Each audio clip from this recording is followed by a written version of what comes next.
Do you also see Navia and Clorinde over there? They look like they might have run into some kind of trouble. Let's go check out what's going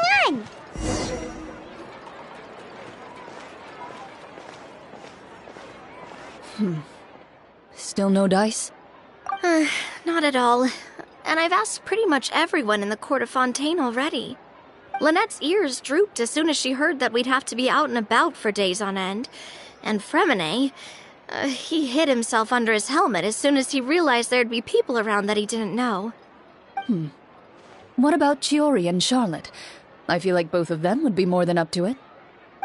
I've asked them already, but they're both pretty busy right now.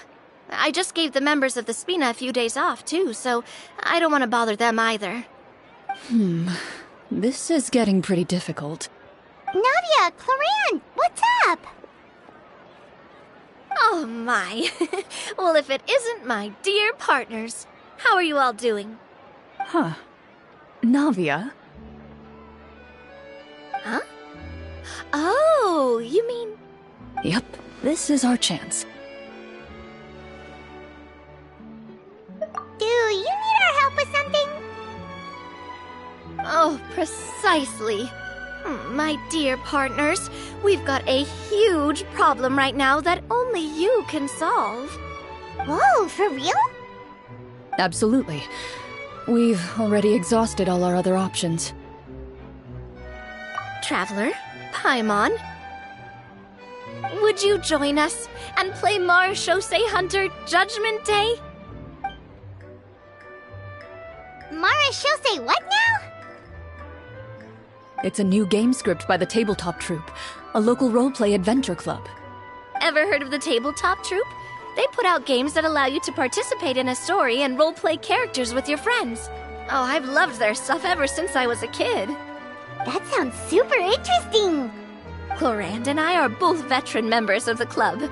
Recently, someone came up with a new script and was looking for people to help playtest it for them. And when they asked, of course I couldn't refuse. I mean, come on, a brand new script? Nobody has ever played it before. Generally speaking, scripts at that level of development have a lot of issues, but I think this one is pretty solid. The author obviously put a lot of work into the story, and the world building is also quite credible. Whoa. I know I was the one that handed you the script, but some of us haven't read it yet. No spoilers, please. Anyway, the script calls for a team of 4. Ah, yes. We're missing one final player right now. So, you're saying you'll help us out? I knew I could count on you, partner. Paimon and the Traveler are kind of a package deal. Is that okay? That's not a problem. I'll adjust the pace based on the actual number of players, and ensure that everyone has a good time. Well, Traveler, what do you think? Wanna play? Paimon will follow your lead. Well, that solves our problem. You have our thanks. Woohoo! I'll go grab the script manager from the club right away. The script manager? Didn't you just say that you gave Clorinde the script? The club introduced a completely new kind of gameplay for the script. In this iteration, the Game Master's version of the script is incomplete. The script manager provides the next part of the script only after players have completed the current list of objectives. On top of that, in order to increase player immersion, the club has created some of the story's sets and scenes in real life. We'll only know where we should go once the script manager reveals the starting location. Wow, you're right. Whoever wrote this script really did put in a lot of work. And it's got a real healthy amount of suspense, right? I mean, even the GM doesn't know how the story will end. I look forward to experiencing it with you all. Why don't you go meet up with the others first? They should all be waiting at Chioriya Boutique. I'll come over with the script manager as soon as I find them. Sounds good. Remember to always watch where you're going, and don't rush. You say that like I'm 6 years old or something. Let me think. What kind of character should I play this time? I just hope you'll pick up some useful skills this time. Oh, and stop trying to persuade every animal you come across.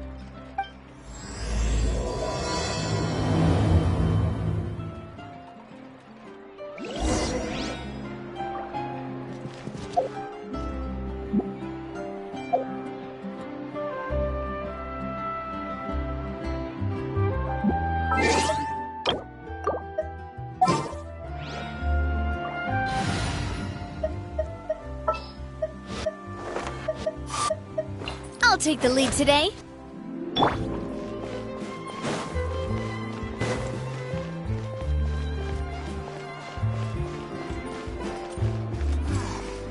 It's so much quieter.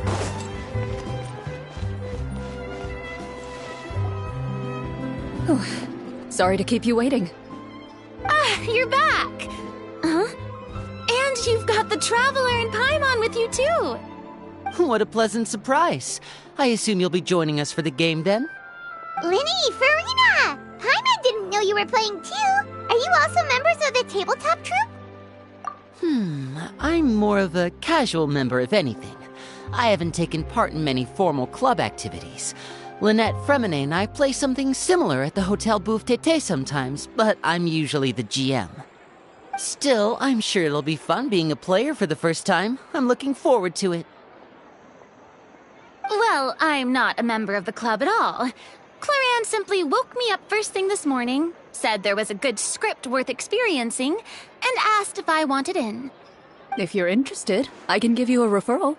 That should give you a 40% discount on membership fees. I think I'll wait to see how this experience plays out first, especially when it comes to the quality of the script. If it's sufficiently fun, then I'll join. Do you participate in a lot of tabletop troupe activities, Clorinde? You could say that. She's actually one of the few senior game masters of the troupe. Right. I knew about that even when she was still my subordinate. It's nothing. Really, just a small hobby of mine. Wow. Paimon's so used to seeing you be all upstanding and intimidating as the champion duelist. It's kind of hard to imagine you role-playing with a bunch of friends. Surely you jest. I would never intentionally make things difficult for my players. I maintain a clear boundary between my professional and personal lives. The me you see at court represents the law and order of Fontaine. I put all personal feelings to the side and grant a fair duel to all who seek to defend their honor. But in my personal life, I'm just an ordinary person. Someone who feels anger and sadness, just like everyone else. Well, you say that, but for all the time I've known you, I don't think I've ever seen you cry. I've seen you get angry, sure, but now I'm wondering whether you were actually mad or if it just looked that way from the outside. I was probably in work mode during those times. Is that so? Well, in any case, I just feel like even in your personal life, you don't get emotional very often. So you want to see me cry? That might be a little difficult. A show of anger, though, that might be something I could accomplish. No, that's not what I meant.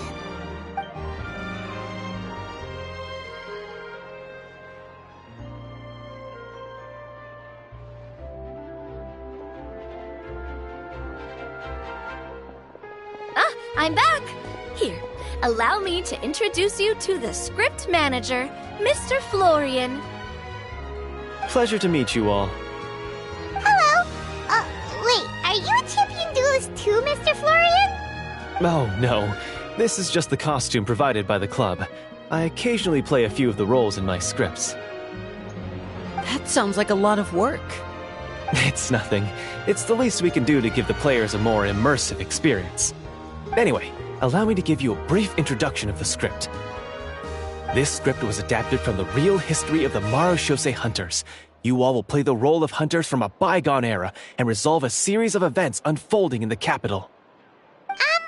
Paimon's not super familiar with the history of the Marashose hunters. Is that a problem? Oh, no problem at all. I can give you a brief rundown.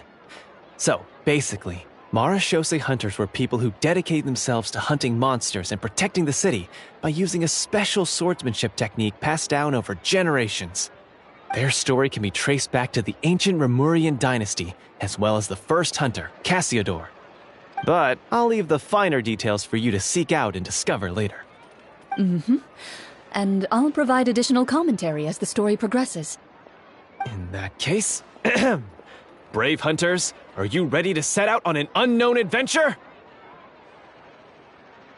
Whoa, just one sentence and it's like we're in the story already! Aha, I see many a determined gaze before me. Very well, head over to this location and begin your heroic journey. So, as we follow the story, it leads us to specific scenes? Ooh, sounds pretty innovative.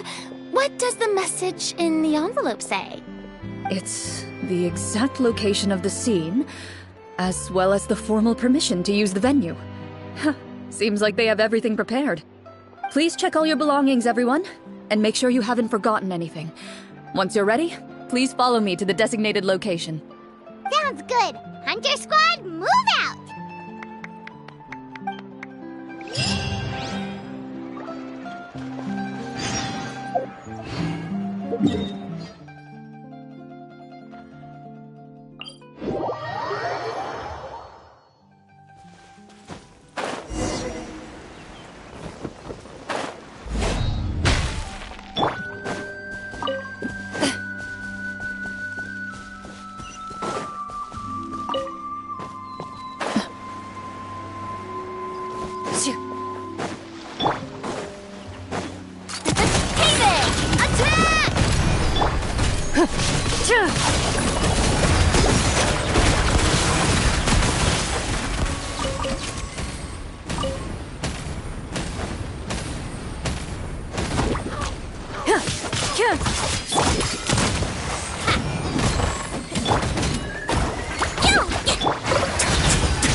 Have thought of everything. Even the Fatometer is here and ready to go for us. The Fatometer? What's that? It's a card that's used to determine action success or failure. We'll need to use it when we try to use certain skills. And what about all the dessert and tea? Is that for us as well? That's what the message said. Oh, really? That's so nice. It feels just like a tea party with friends. Those snacks have Paimon's name written all over them.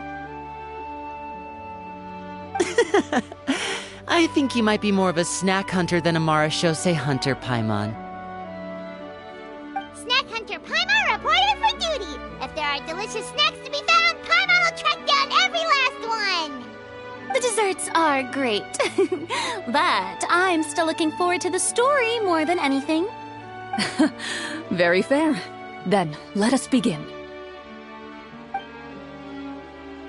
First, please pick up the blank character cards in front of you, and write down your name and profession.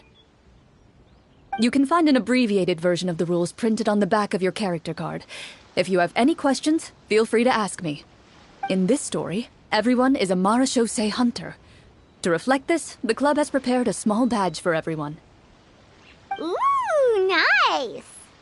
As hunters, you have proficiency in swordsmanship and fighting by default, so there's no need to allocate any additional skill points to those areas. Swordsmanship? So there's a fighting part to all of this? Paimon's not sure she can do all that on her own. Maybe Paimon can just stick with you? Why don't you share a character card then? The Traveler will be the Marachose Hunter, and you can be his little floating assistant. Kinda like in real life. So, for the name, do I fill it out with the name of my character? Yep. It can be any name you like. You can use your real name too if you want. I do that whenever I get too lazy to think of a new name. Oh, so it would be like experiencing a different life, but still as yourself. That's not a bad idea. In that case, I think I'll continue to use the name Linny then. Next up is the skill sheet. You have a limited amount of skill points that you can use to learn a number of skills. The more points you invest in a particular skill, the easier it will be to pass associated checks. I'll take persuasion and investigation. Those are must-haves when it comes to missions like these. Oh, those skills sound like they'd be useful for gathering intelligence.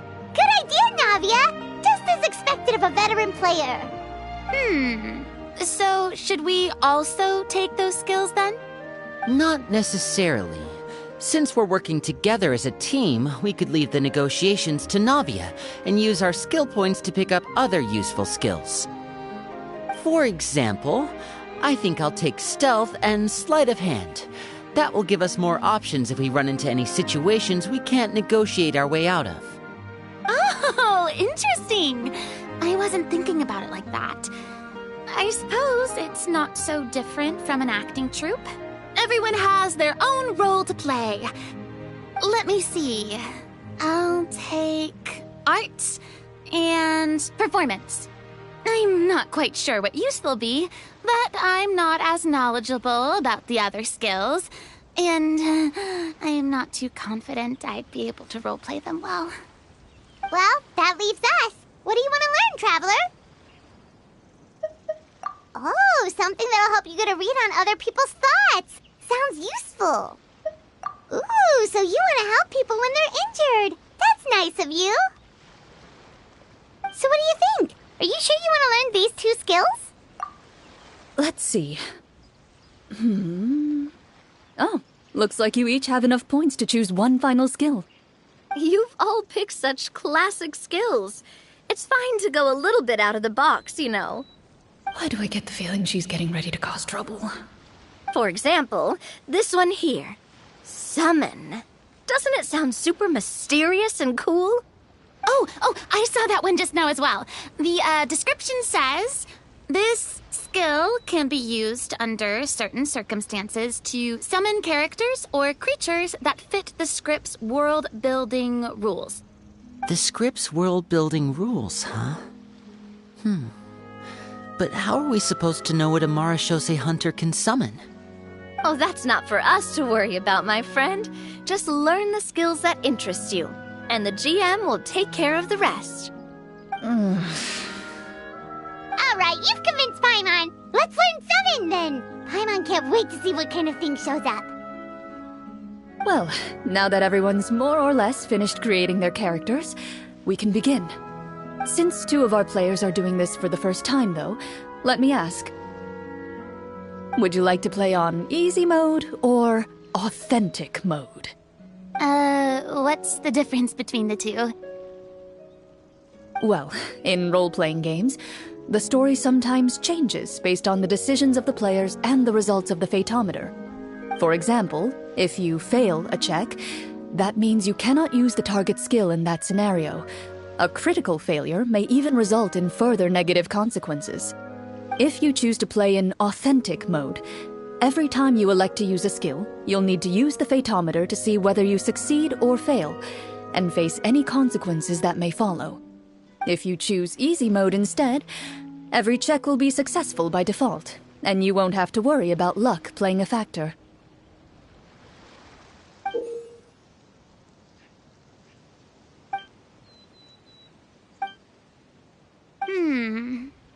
given that I'd like to focus on the story, I suppose I should pick easy mode. I'd feel bad if I brought the team down by failing my checks.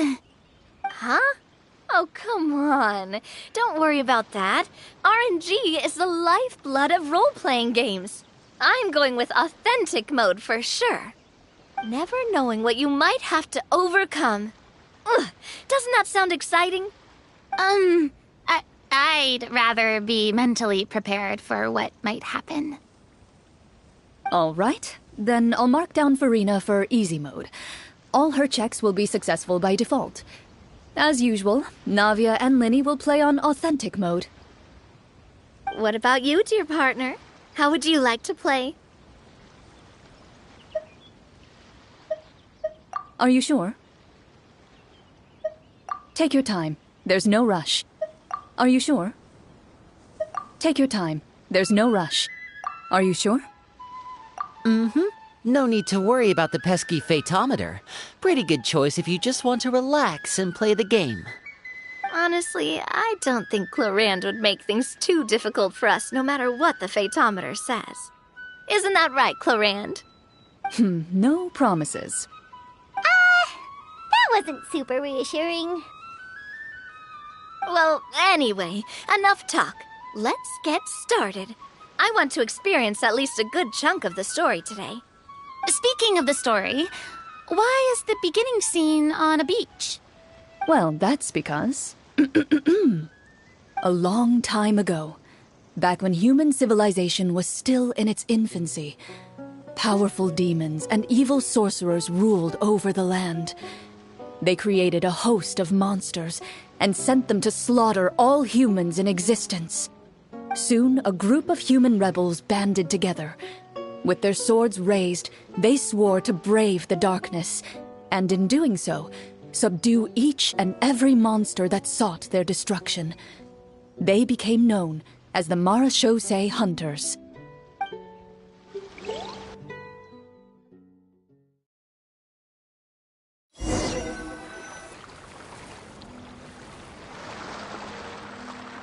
Sometime later, as a member of the Marachose Hunters, you receive a commission.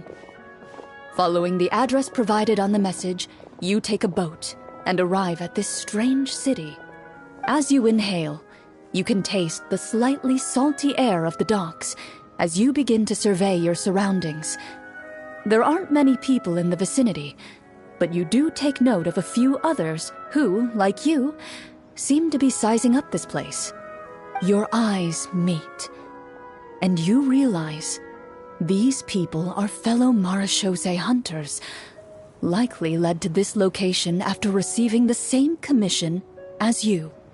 You're all Marachose hunters too, right? Allow me to introduce myself.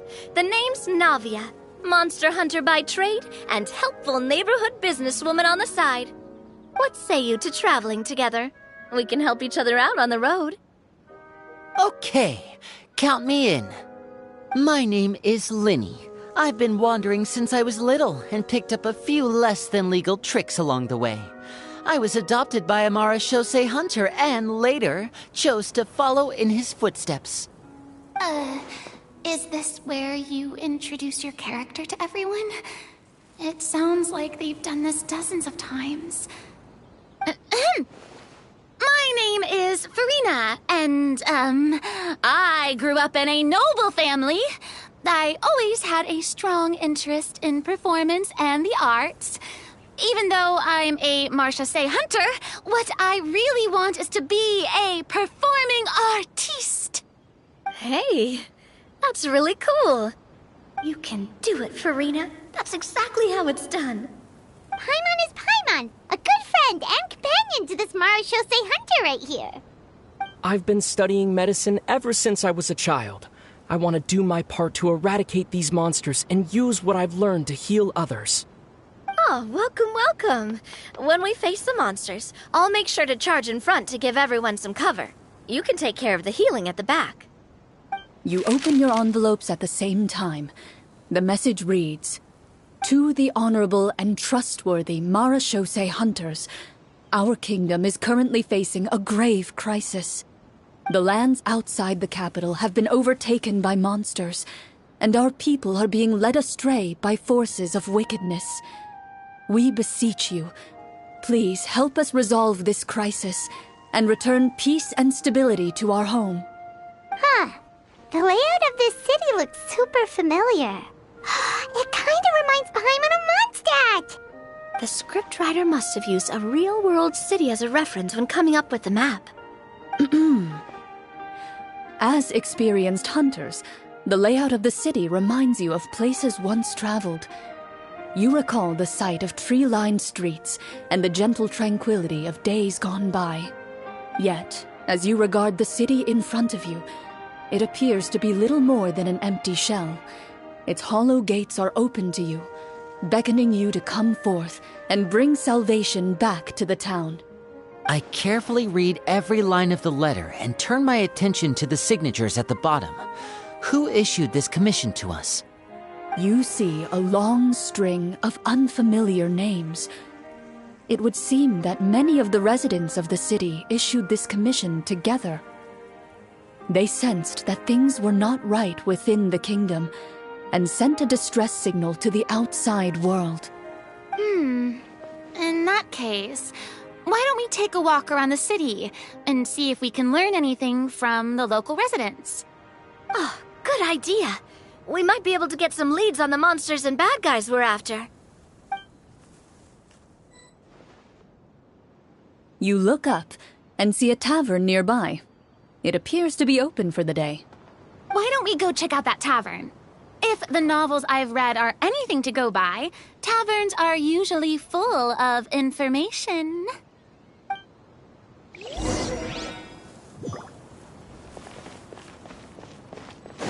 As you approach the tavern, you find a plainly dressed woman standing nearby.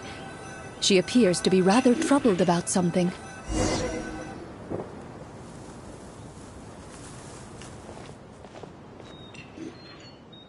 Greetings, friend. Lovely weather we're having today, don't you think? Oh, hello. I suppose you're right.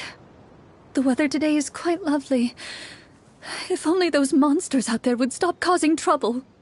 It seems like every character included in the script has a certain amount of useful information to offer. If we keep asking questions, we might be able to get some good leads. Oh, come now, don't be sad. Life is all about optimism. Oh, that reminds me. What did you have for breakfast this morning? Huh? I don't think that's the kind of question we're supposed to ask. Nothing turns a frown upside down like good food. How about some macarons? I could make you some. You didn't even take cooking as one of your skill proficiencies. That's not necessary, miss. Excuse me for saying this, but you don't really look like a chef. Besides, I'm not really a fan of sweets. So you're someone who barely smiles and doesn't like sweets. You're really starting to remind me of this one friend of mine. Hey! Did she just... me? Clorinde must have broke character for a second. This isn't getting us anywhere. Traveler, maybe you can think of something.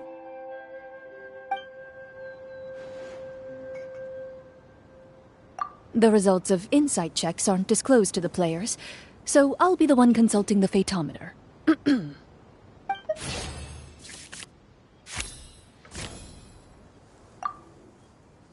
You recall all the lessons you've learned in your time and begin to carefully observe the woman's mannerisms. You notice that when she's quiet, she has an empty look in her eyes, as if her thoughts have drifted to a place far, far away. And when she speaks, she often subconsciously reaches out to touch the ring on her left hand.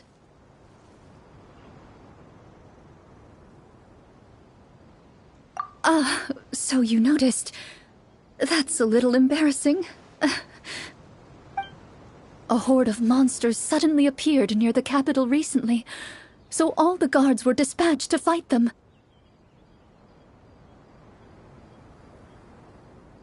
Do you remember when those monsters appeared? I'm not completely sure. All I know is that my husband was dispatched to fight them 3 days ago. Do you know where he was sent? It all happened so fast. When we said our goodbyes, he couldn't even tell me where they were sending him. You have our thanks, friend. We'll find and defeat those monsters as soon as possible. We sincerely hope your husband will be able to return to your side soon. Oh, thank you. Don't worry. We'll find him. Just try to remain optimistic and wait for good news. We don't always get to choose what happens to us.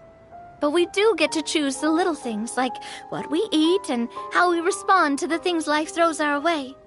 I hope that one day, you too will recognize the power of something as small and inconsequential as a delicious dessert. I'll do my best. You bid farewell to the woman, and continue your journey further into the city.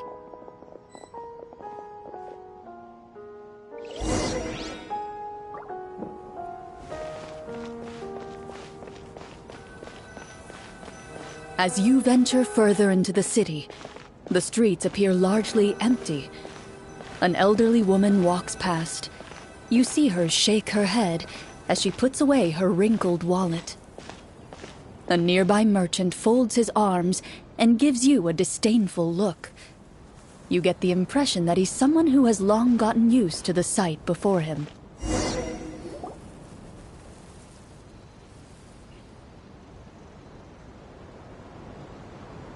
Although he doesn't seem very friendly, merchants are usually a good source of information, right? Pardon me, sir. I'd like to ask a question if I may. That depends. How much are you willing to pay? How about this much? What do you take me for? Some lowly beggar? You can't even buy half an onion with that amount. Surely an onion can't be that expensive, right? What do you know? War's nearly upon us. Everything costs several times what it did before. If you're not gonna buy anything, then scram. Whoa, what a nasty guy. Maybe we shouldn't even bother talking to him. But he still might have information we need. Traveler, can you think of something?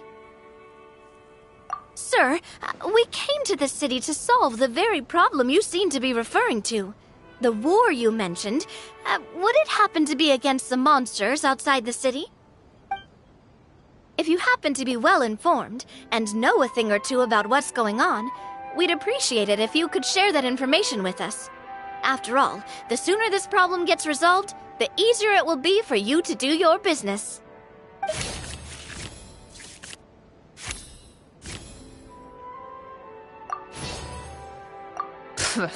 Well, things are basically as you said, young lady.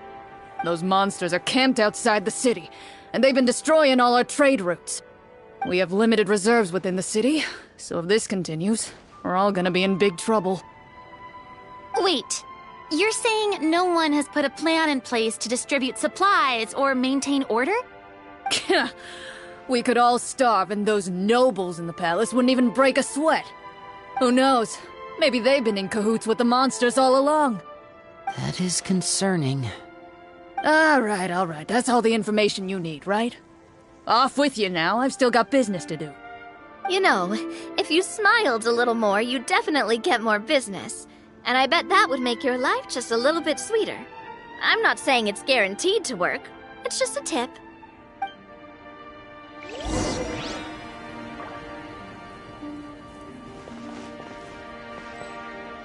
Should we try to go somewhere with more people? Oh, how about the city square? Follow me.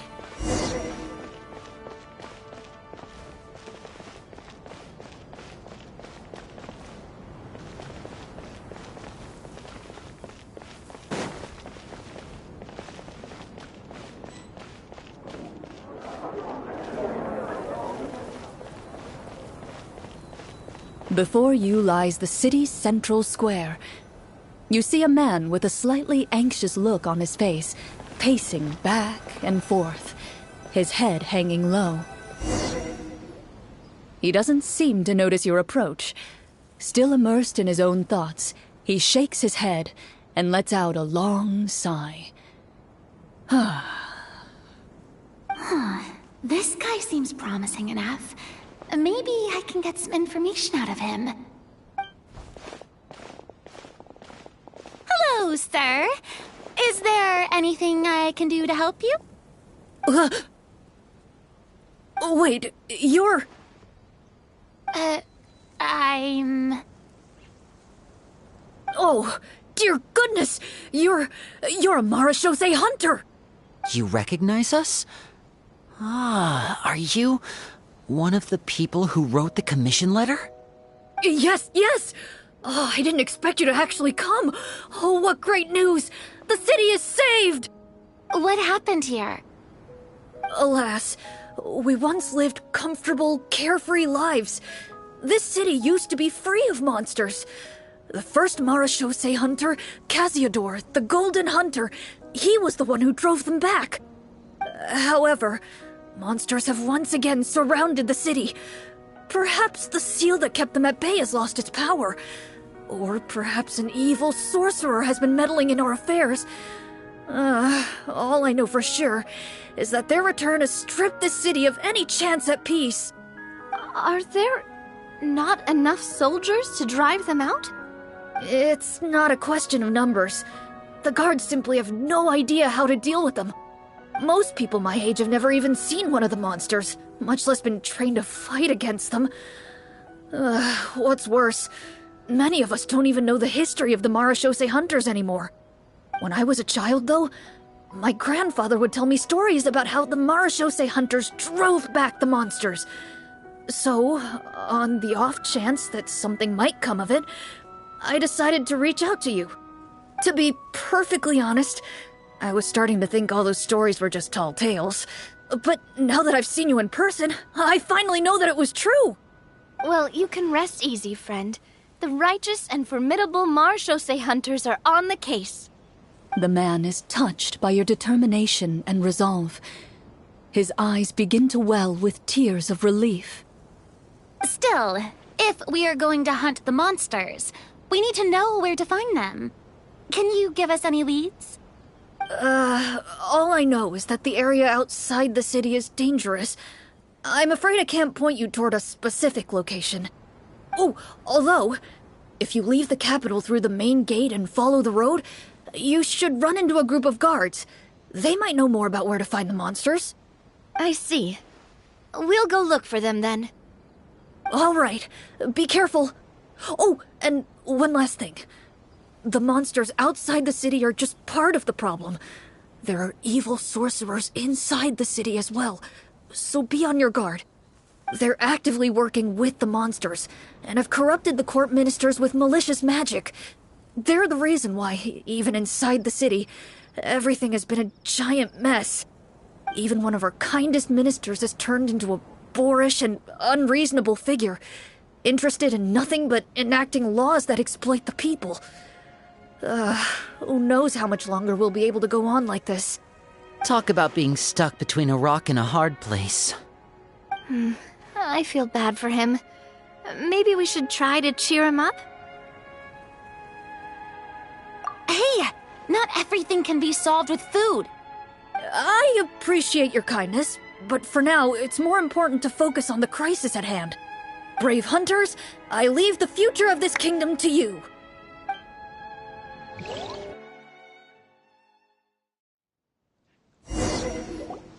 If I understood correctly, there are currently 2 problems in the kingdom that need solving, right? Exactly. We need to defeat the monsters outside the city and take down the evil sorcerer stirring up trouble from within. But which problem should we tackle first? Well, this seems like a good moment for a break. Take some time and discuss what you want to do. Let me know when you've made your decision. I really didn't expect the people in the city to keep us at arm's length like that. I totally thought the hunters would be treated like heroes. Well, Clorinde said the script took cues from the real history of Fontaine, right?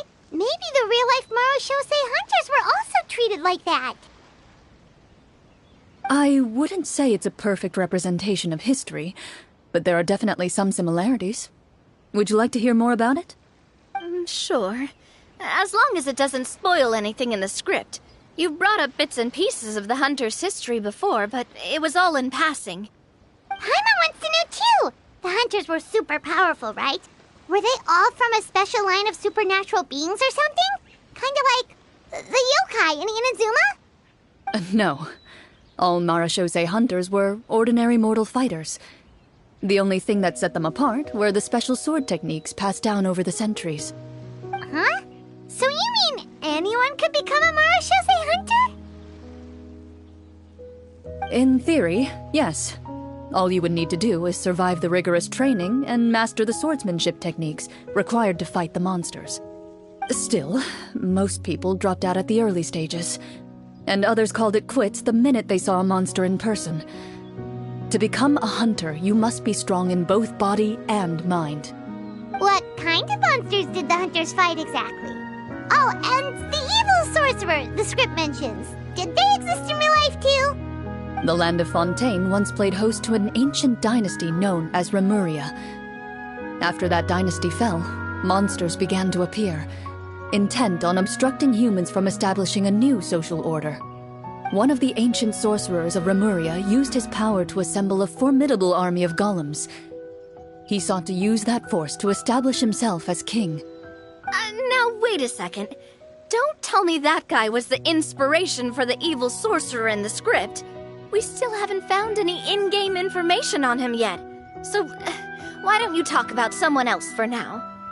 Well, I wasn't planning on going into anything you might be able to find out in the game.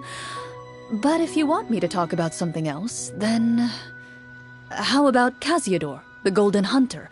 Or Egeria, the ex-Hydro Archon? Wait, but those people are all from a super long time ago. Where did you learn all this, Clorinde? From my master. Huh. By master, you mean Miss Petronia?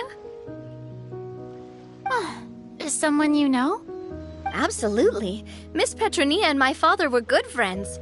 Back in the day, she would often bring Clorinde over to play, but then... Let's not get off topic. Anyway, back to what I was saying. Responding to Egeria's call, a number of warriors followed Casiodor into battle against the monsters.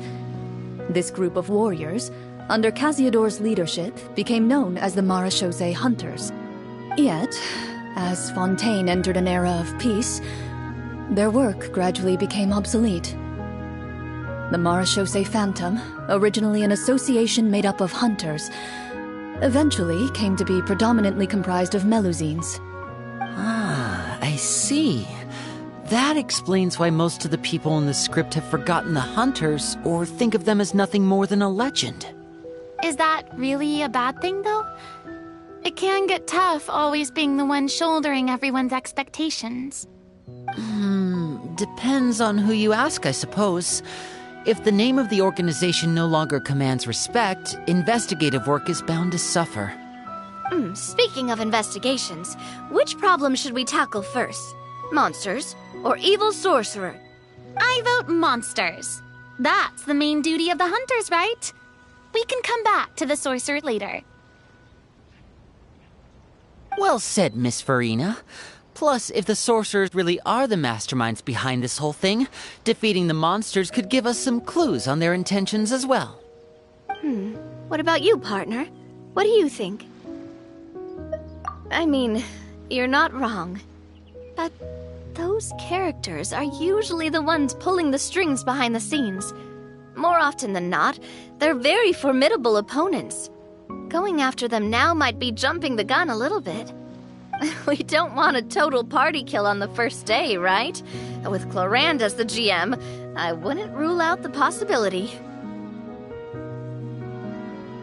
Then it's settled. Let's go hunt some monsters. All right. After some discussion, you decide to turn around and head out of the city.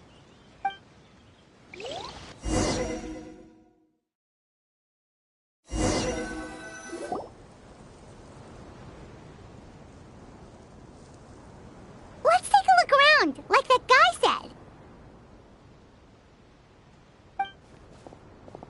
You there! Outsiders, halt! Who's there? An armored man approaches you. He has a tall, muscular build and a determined expression in his eyes. Just one look, and you can tell he's fought in his fair share of battles. Although he's trying his best to conceal his current state, his uneven gait and the sweat dripping down his forehead make it obvious that he's been wounded and is in serious pain. I'm the captain of the guard. I saw you sneaking around the city earlier, so I'll only ask this once. State your purpose, or it's off to the dungeons for the lot of you. Wow, it's been a while since someone's been this suspicious of us. I said talk, not whisper between yourselves.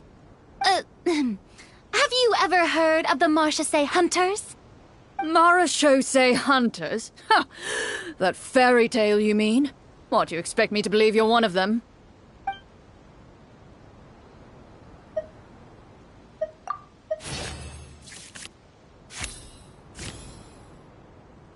While everyone is talking, you begin to carefully observe the captain's mannerisms. Every so often, you see him glance toward a particular direction, with a pained expression on his face, as if an invisible thread is tying him to an unknown place. As you follow his gaze, you vaguely recall that the location he seems fixated on is known for its difficult terrain. Any battle that breaks out in a place like that is likely to be prolonged and devastating.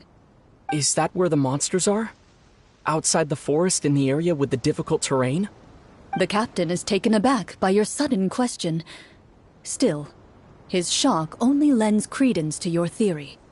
You're looking to fight the monsters?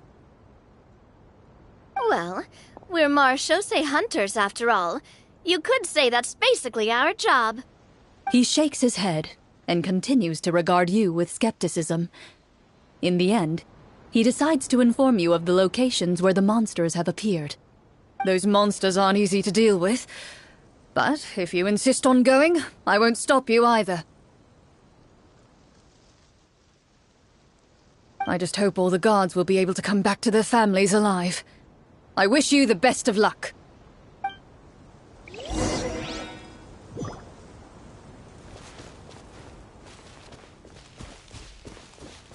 Based on what the captain said, the monster should be right up ahead.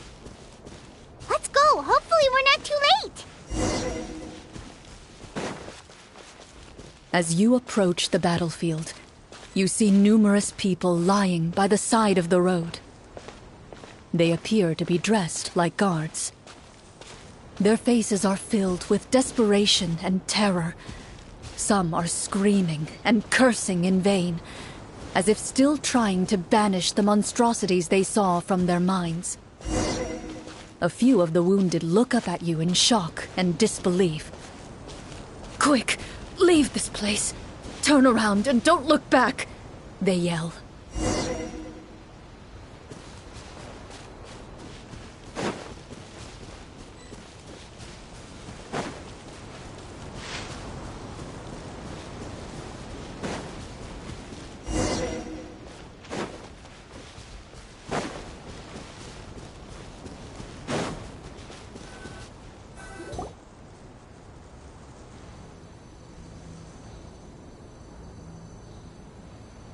This is the place he mentioned, right? You see broken iron swords scattered all around you, and downed trees riddled with terrifying claw marks. All the signs point to one thing. A truly devastating battle just took place here. Be on your guard, everyone. The monsters might still be around. Before you can finish your sentence, you hear rustling sounds from the surrounding bushes. The monsters have emerged. They close in on you without fear.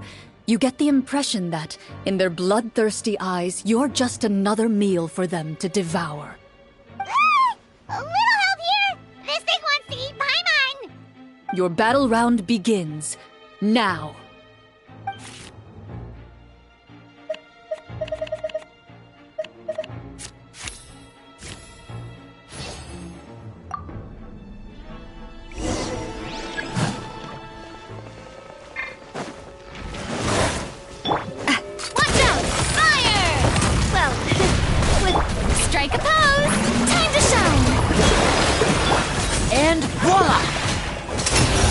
comes the finale. The next battle round begins now.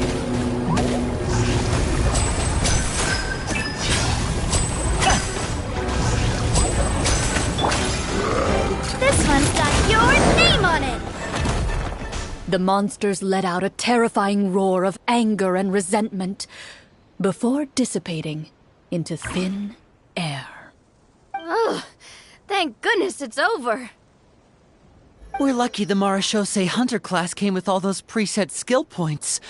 Otherwise, we would have been in some real trouble. I never knew the Fatometer even determines the amount of damage you inflict. If you get unlucky, isn't it just game over right then and there? That's part of the fun. The uncertainty of fate is what gives these games their appeal. Just as you begin to celebrate your victory, a suspicious lump on the ground catches your attention. A suspicious lump? Wait, could it be the thing that appears after every battle? I walk up to it, crouch down, and begin to carefully examine it. I've still got my right glove on, so it should be fine for me to touch it, right? As you investigate the mound, you discover that the exposed portion appears to be made of wood. It was previously obscured by the large form of the monsters. With the monsters gone, the small protrusion now awaits your discovery, poking out of the ground like a shy flower bud. Whoa, it's a treasure chest!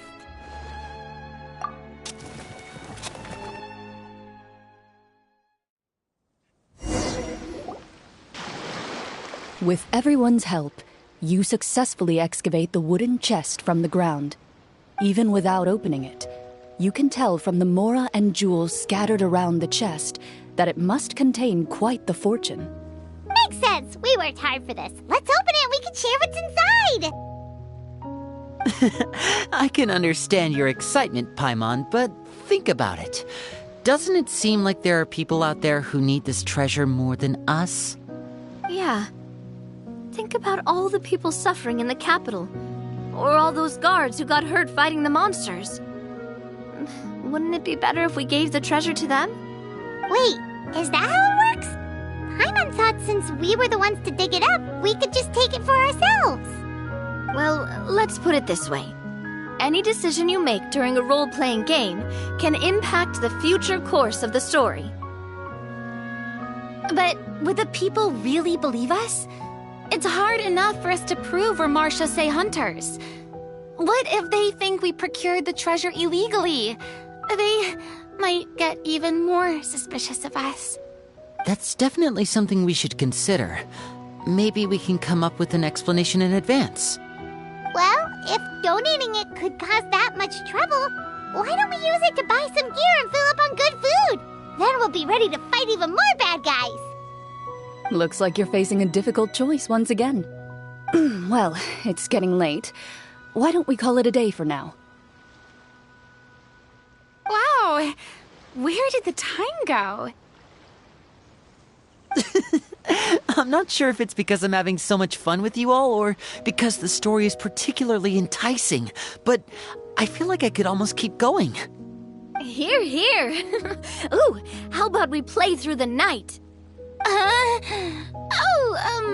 I'm not sure I'll have enough energy for that. Yeah, that won't work for me either. Lynette will give me an earful if I get home too late. I understand how you feel, Navia, but we have to change venues for the next part of the story anyway. Huh? Another location?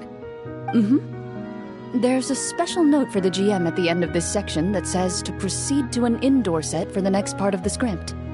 Whoa, they really pulled out all the stops for this new script. Well, even if we end the game for the day, we can still stay a little longer and hear Clorinde finish her story, right?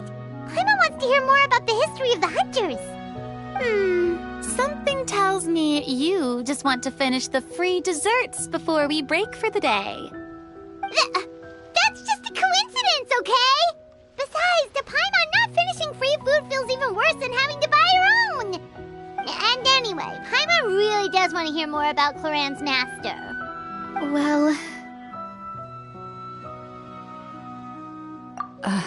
It's nothing. I appreciate the concern, but it's all in the past. It won't do any harm to share these things now.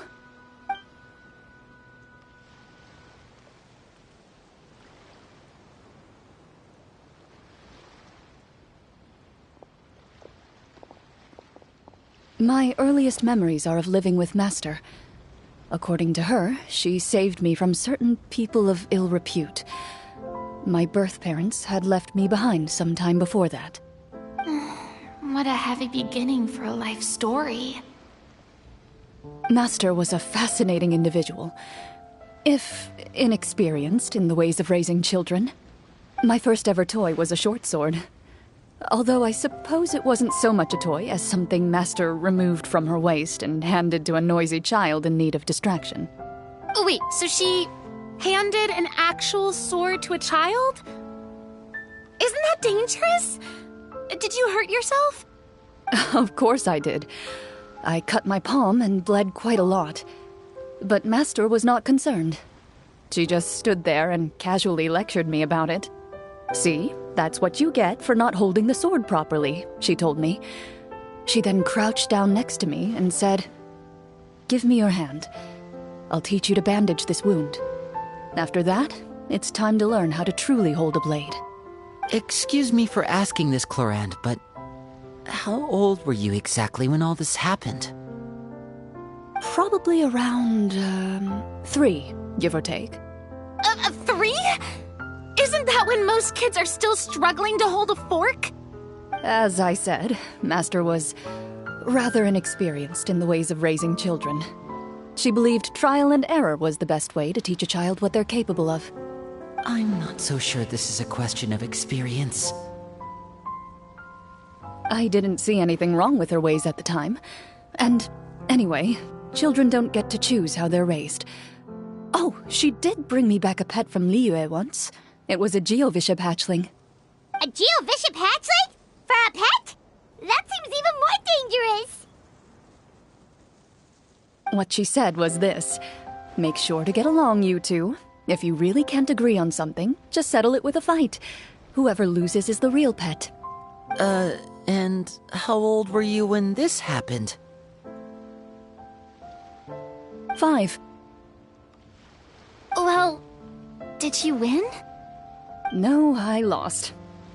So you're saying you actually became the Geovishap's pet? Yes, but only for a week. By the end of that week, I defeated it in combat, and we've shared a cordial relationship ever since. That really doesn't sound like the kind of childhood someone should have. Later on, I gradually understood that Master most likely didn't know any other way to raise a child. She was a Marashosei hunter, but I never heard her bring up her own parents. Thanks to her, I learned how to navigate the forest by the age of 6, and could hunt monsters in the wild by myself the year after that. Even though the training she subjected me to was strict, she always made sure to take me traveling when she had the time. We met many of her friends during those days. That was also how I met Mr. Callis and his family. I still remember the first time we met. You were too scared to join our picnic and hid behind Ms. Petronia the whole time. I still hadn't really met many children my age at that time, so I didn't know how to interact with others. After that, though, you started coming over a lot. You loved challenging people to shooting competitions, remember? I don't think many members of the Spina ever beat you in one of those. I had a lot of fun during those days. I enjoyed them too. Oh, do you remember that one time we went exploring around the Spina together? We overheard Papa call your master Fontaine's Protector of Justice. We tried to pretend like we never heard anything, but you nearly let it slip that one time.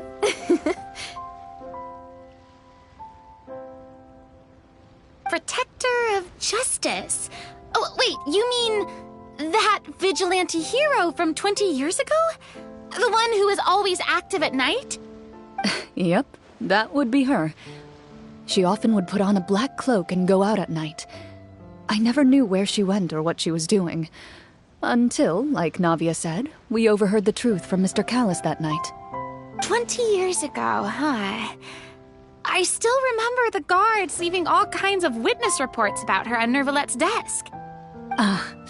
My apologies. Oh, there's no need to apologize. You had nothing to do with it. And anyway, everything she did was for a good cause. Although, calling herself the protector of order was a bit much. Especially when she deliberately operated outside the law. Huh? When did the Protector of Justice become the Protector of Order? Oh, she had a bunch of code names. I heard she would just come up with a name on the spot whenever she was asked. Later on, she probably got sick of answering those questions and decided to stick to just two. The Protector of Justice and the Protector of Order. That sounds like her, all right. I bet she forgot which of the two she'd use by the time she got back each night. Well, she certainly sounds like a fascinating individual. With her strong sense of justice, it's no surprise her student followed in her footsteps. It's true. I always wanted to become like her. Someone powerful, independent, and with a strong sense of conviction. But...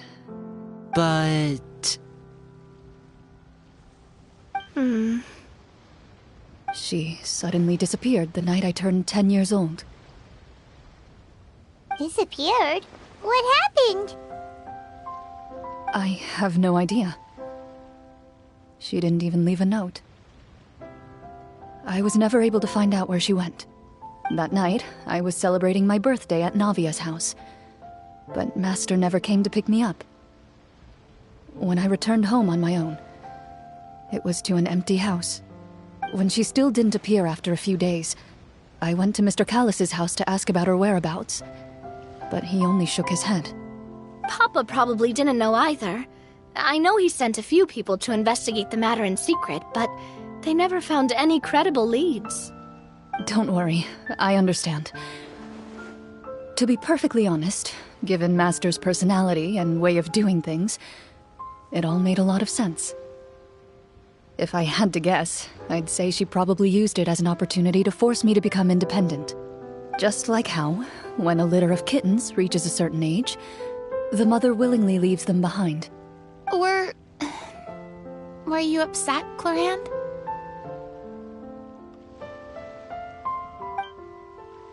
I was at first, but not anymore. I don't believe Master would suddenly disappear for no reason. There must have been something she just had to do.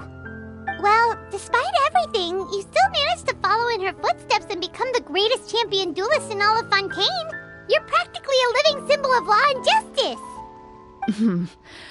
I suspect my position would be far too by the books for her. Master always did whatever she pleased. But you're right.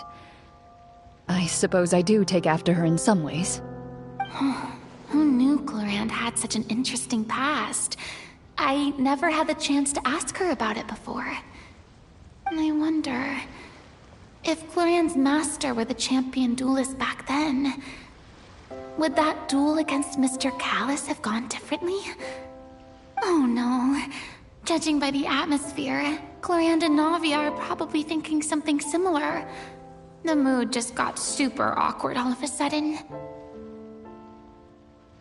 Well, anyway... Would you look at the time? It's getting dark, so we should probably call it a day for real this time. If we keep talking like this, we really will be here all night. I had a great time today, Miss Clorinde. Thank you for being our GM. Anytime. The script was good, but I've got to say, your childhood stories were even better. Hey, you should tell us more about that fight against the Geo-Bishop sometime. Maybe your master was onto something. You could be right. What does she mean, onto something? I certainly don't know any 5-year-olds who want to fight a bishop in their spare time. Guess I'll head back as well. I need to save my energy if I want to continue enjoying the story tomorrow. You're that excited to hear about my fight with the bishop? I was talking about the script.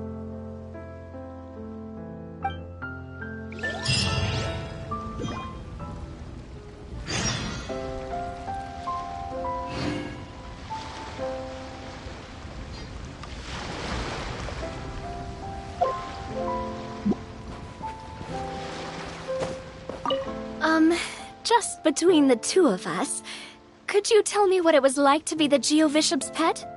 It was nothing special, really.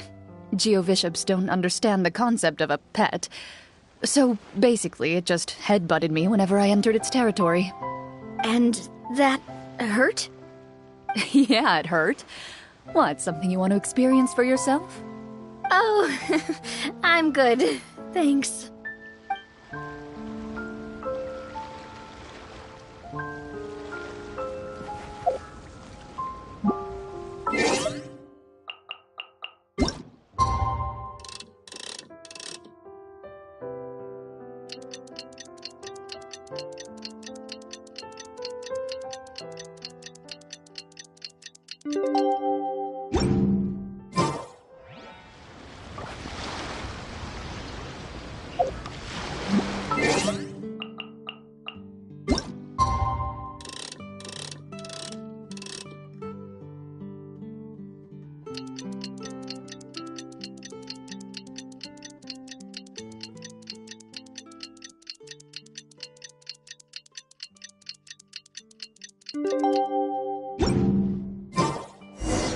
Let's go meet up with the group! Paimon's really looking forward to today's story.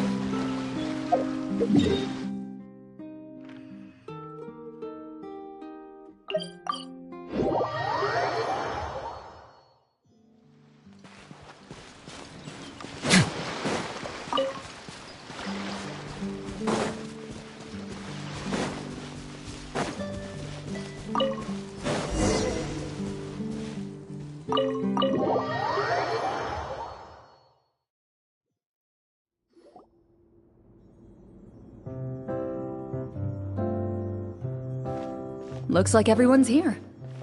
Now, before we begin, why don't we finish where we left off yesterday? There was an important decision to be made, yes? I'll pour everyone a cup of tea. Is that really the most important part, though, Clorinde? Paimon's more concerned about our current surroundings. Heavy walls, cold railings, dim lights. This is obviously supposed to be a prison. I admire the work put into the set. Still, it's obvious the scriptwriter has never paid a visit to the fortress of Meripede. So the set is going to be a part of the script? Unfortunately, that is something I can neither confirm nor deny. Anyone think Clorinde's smile is starting to look kinda scary? Well, whatever happens, we'll just have to push on. But first, we should really figure out what to do with this treasure. If we're worried about arousing suspicion because of our identity, why don't we give ourselves a different name, just like Clorinde's master did? Yeah, it might be better to keep a low profile. As long as we're helping people, it doesn't matter who we are or what we're called. Staring at me won't get you anywhere. Or did you want some more tea? Oh, Paimon's good. Thanks. Why aren't you saying anything, Navia? Wait, what's that next to you? Oh, this is the short sword Clorinde mentioned last night. I found it. Huh. I'm surprised you managed to track it down after all this time. Well, I made sure to take good care of it, considering the circumstances in which you gave it to me. Of course I had to keep it safe. Anyway, where were we? Oh, right. I was just thinking about all the potential ways for us to break out of prison. We could dig a tunnel, or try to bribe the guards. Wait, we haven't been thrown into prison yet, have we? Well, it's only a matter of time. It pays to be prepared. Just like how you should always have an umbrella on hand, even when it's sunny. All right, Paimon's made up her mind. Let's just give the treasure away. Paimon may have wanted to keep it, but if it's going to land us in prison somehow, Paimon will be too upset to enjoy her snacks. So, you've reached an agreement? All right then, we can continue with the story. Oh, and we'll collect all the scattered pieces of treasure on the ground as well. All right. You collect the treasure and make your way back to the capital with your bag of loot in hand.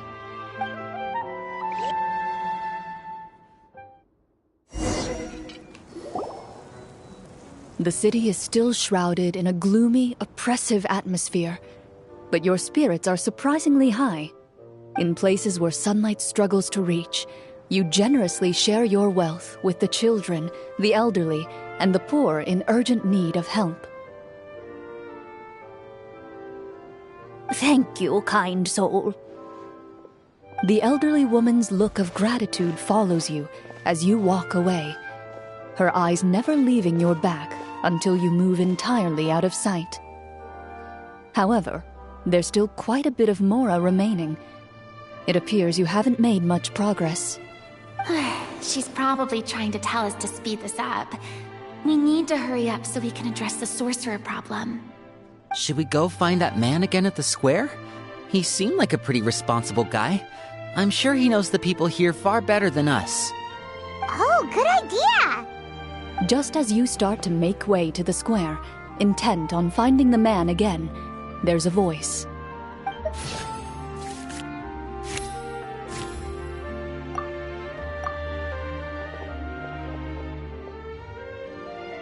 Please wait, distinguished guests. Several strange guards suddenly call out to you. They run forward to meet you and proceed to politely pay their respects. Greetings, gentlemen. Are we being invited for afternoon tea? Surely you jest, my lady. That would not be our place. It is His Excellency the King who requests to meet with you. Please come with us.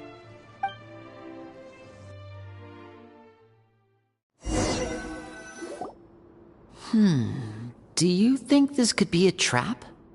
Well, we have to investigate the court at some point, right? Meeting the king himself would be a fantastic opportunity to do that. I say we go for it. If something happens, we'll just turn the whole place upside down. That sounds a little intense. After a quick discussion, you nod to the guards and agree to follow. They lead you all the way to the audience hall of the palace. Gilded tables line both sides of the hall. The space itself is adorned with all manner of expensive antiques, glass shelves, and silver candlesticks.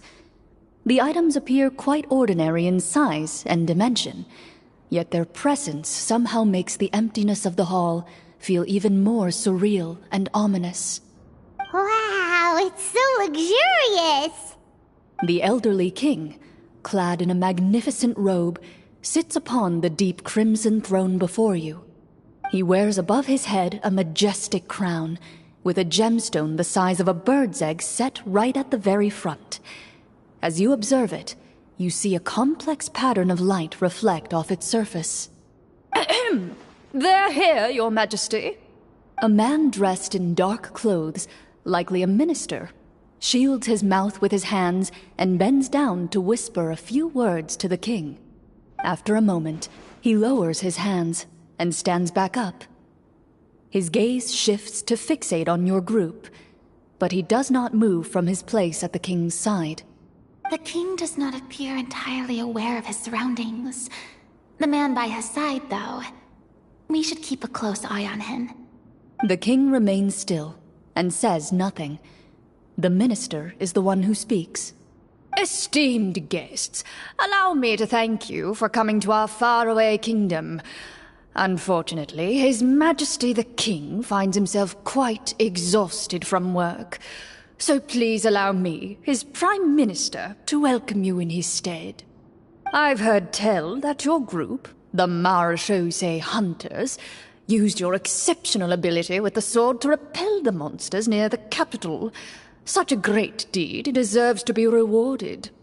However, seeing that I was not fortunate enough to observe such a feat with my own eyes, you'll forgive me for seeking to verify the truth by speaking to you myself. Well, we've got nothing to hide. You brought us here to talk, right? So we'll just explain what happened.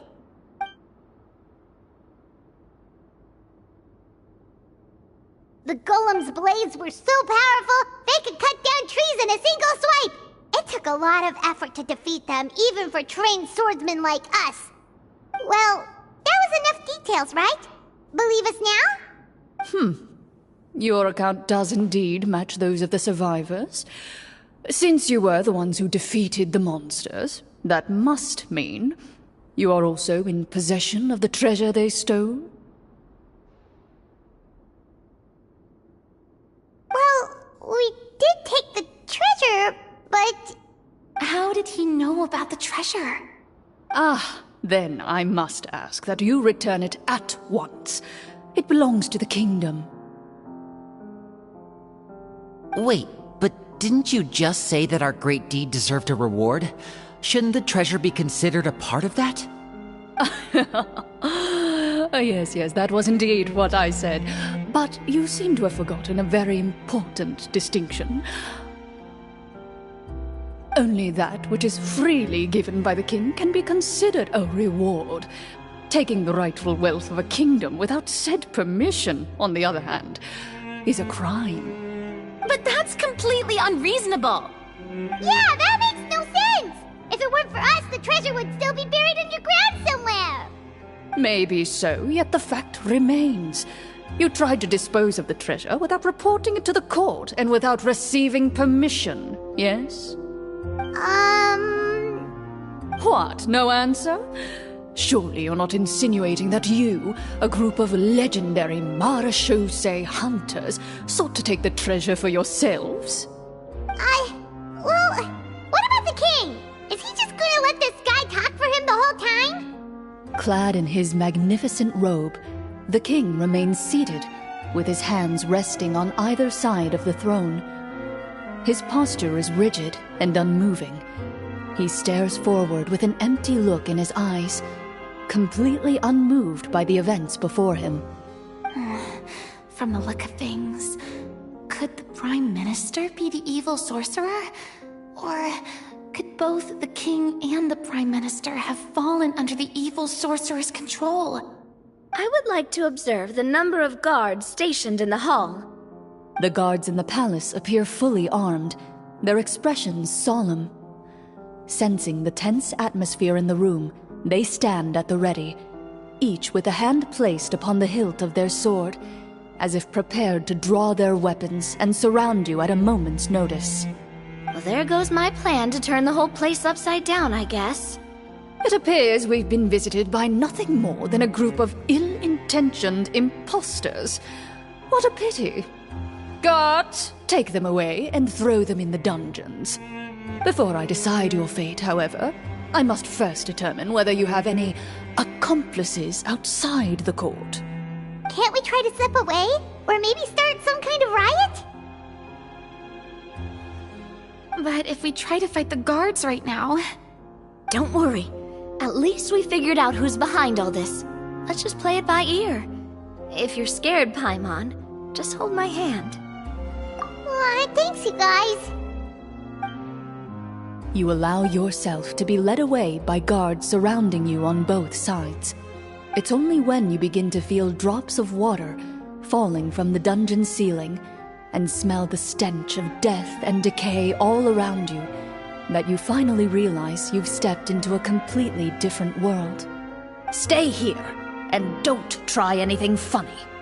The guards lock the cell door and leave without looking back. Wait, sir! Your voice echoes through the dark hall, but the only response you receive is the sound of water dripping from the ceiling. No! What should we do now? Carve out a new path of fate with our own two hands, of course. I draw my weapon. You reach toward your waist, but find nothing there. You now recall that your weapons were confiscated before the guards locked you in the cell. The bag of treasure along with them. What about that knife I hid in my boot? When did you hide it in there? When I was thinking about digging a tunnel. Rejected. You failed to inform the GM of this course of action.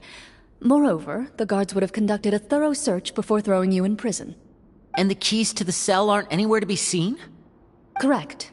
You don't even feel a lock hole on the cell door. Oh, well, there goes all our plans. Indeed. Huh? Why are you the one saying indeed? Because that statement holds true for me as well. This is where the script ends. What?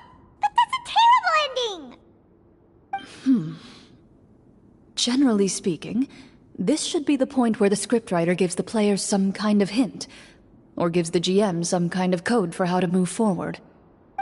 I mean, maybe they just really wanted us to be immersed in the feeling of being in prison? Like, they'll only show us the way out once we've grown truly and utterly desperate? That is a possibility. If only there were desserts and tea in real prison. Oh, wait, guess it's kind of how the Fortress of Meripede works if you're lucky. Oh, before I forget, Navia, the short sword you had with you earlier. I took a closer look, and the craftsmanship doesn't appear to resemble anything from this era. If I remember correctly, that style was last in vogue several hundred years ago. Wait, Clorinde said that sword used to belong to her master, right? Does that mean her master has been alive that long? I doubt it. The way she went about things often made her seem childish more than anything. I'd say the sword was most likely an heirloom passed down over time. Hang on. A precious heirloom passed down to you by your master. And you gave it to me just like that? You weren't worried I might lose it? Master left many things to me when she disappeared. There was the sword, an old key, and a good amount of junk she probably just didn't want to take with her. I gave you the sword back then, because I didn't want our friendship to end. Wait, when did this happen exactly? After the duel. Between Mr. Callis and myself. Before that, Clorinde would have meals with us and even stay over at the Spina some days. She was on great terms with Papa as well. After the duel, though, there was a period of time where we simply didn't know how to face each other. She entrusted this sword to me, and never came back. We were both sad, and conflicted, and totally overthinking everything as a result. Whenever I looked at this sword, I couldn't help but wonder. If Miss Petronia had never introduced us to each other at that picnic, maybe part of the sadness I was feeling could have been avoided. Back then, it felt like I hadn't just lost a father, but a close friend as well. No one can change the past.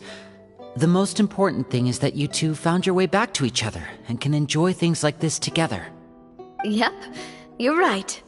I'm sorry, you two. I didn't mean to bring up any sad memories. Think nothing of it. No one here is at fault.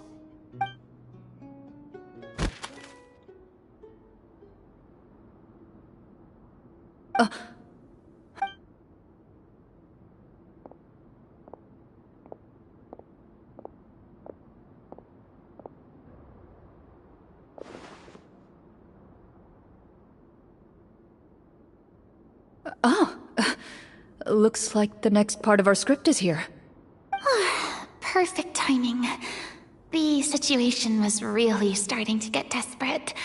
And not just because of the prison thing. From Clorinde's face, Paimon really can't tell if it's good news or bad news.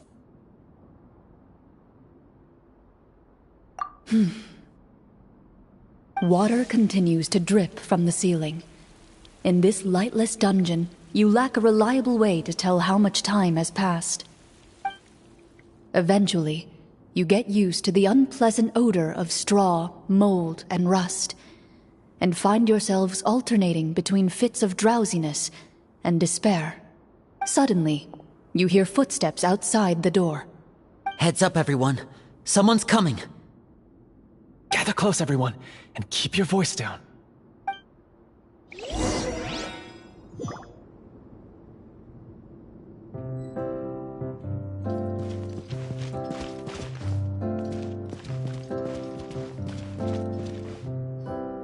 Who are you?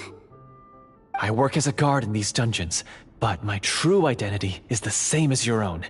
I'm also a Marechaussee hunter. Huh? Shh! I've already sent away the other guards, but if we make too much noise... I understand, but how can we be sure we can trust you? The king has issued a formal decree. In light of the irrefutable proof of your crime, you're to be executed before tomorrow's sunrise. If you want to escape, it has to be now. Executed? We barely did anything! Monsters appearing at the same location as the treasure. Could this entire thing have been a trap? There will be time for speculation once we're out of here. As for my identity, I have no way to prove that to you just yet. Infiltrating the capital was difficult, and finding a chance to speak with you has taken a lot out of me. I could go on, but I think we can all agree that now is not the time for details.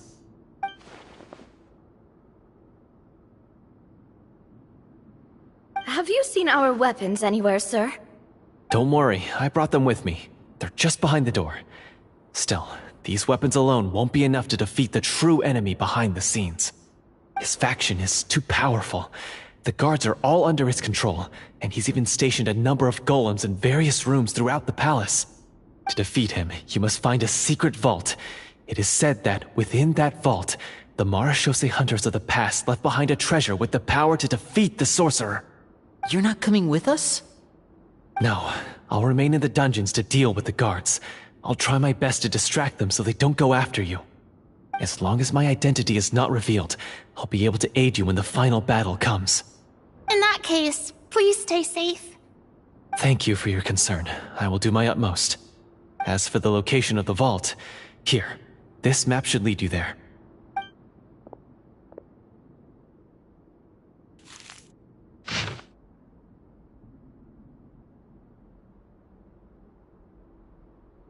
Got it. All right, once I open the door, remember to stick close and refrain from making any noise. I'll lead you out of here as quickly as possible. You now have the chance to restore the honor and legacy of the Marechaussee hunters. So please, get out there and reclaim what's ours. And be sure to exercise caution. With the help of the guard, you successfully escape the dungeons. Your sense of despair and anxiety both seem to fade as you continue your quest.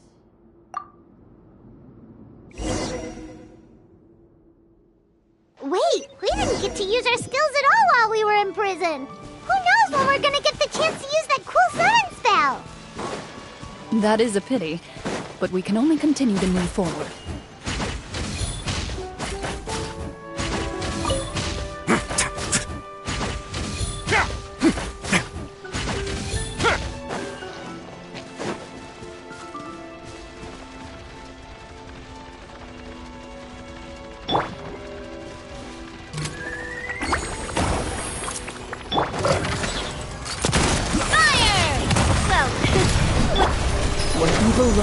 Shoot on sight! Ready! A sharpshooter. Hey there!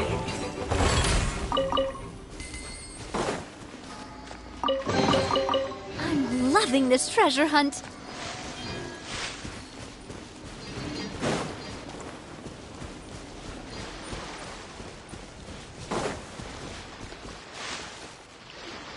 This should be the place marked on the map.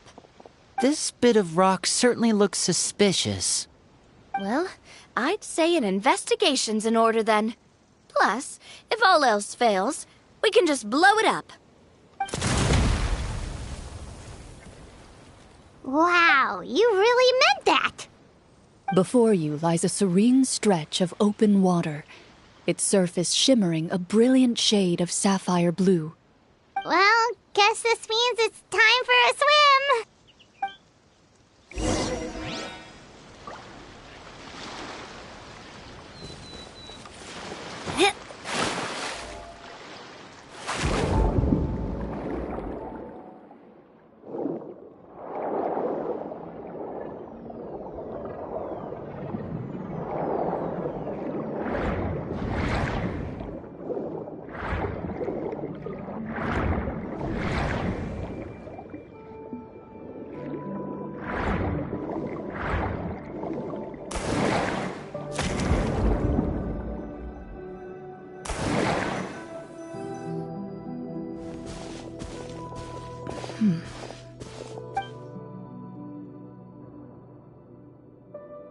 What's the matter?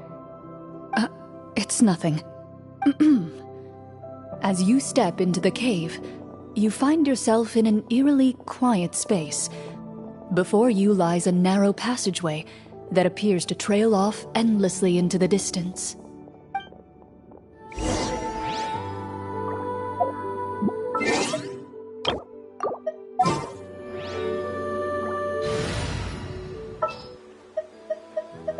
I have high hopes for this journey.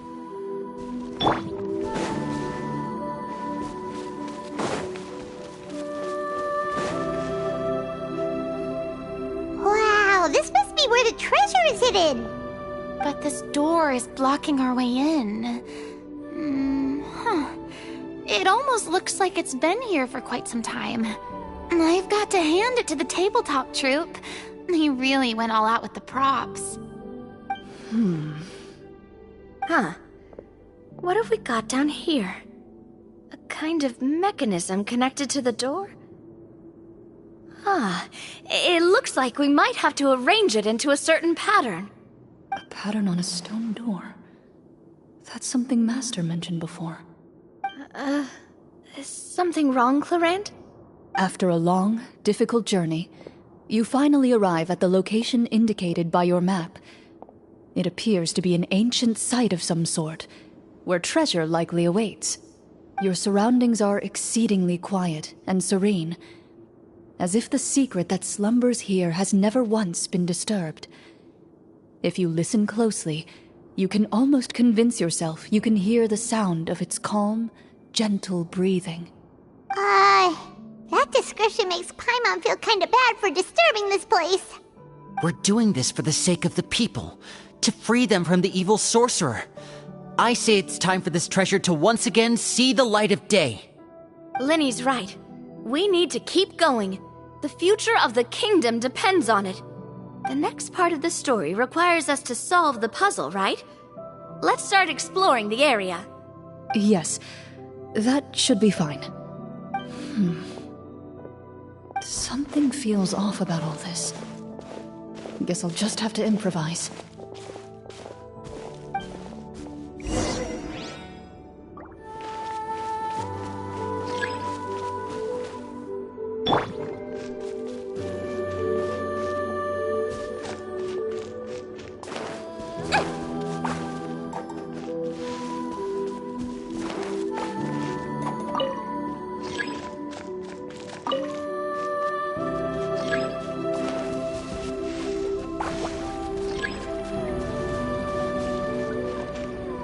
I found something! Found something here, too.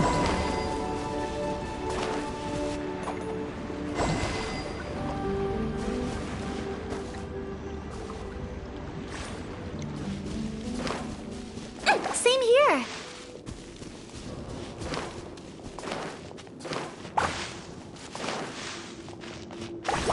Don't slip and fall.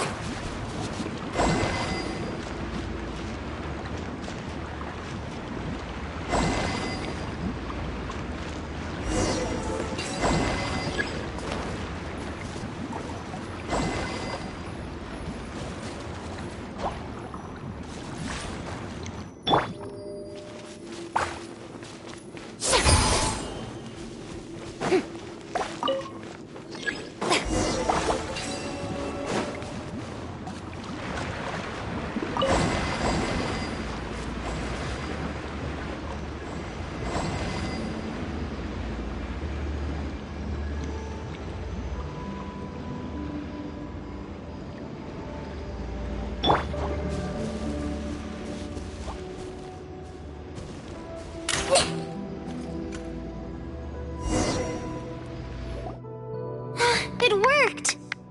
Something just appeared. Some kind of new mechanism, maybe? By solving the puzzles, you prove yourselves worthy of inheriting the secrets of the past.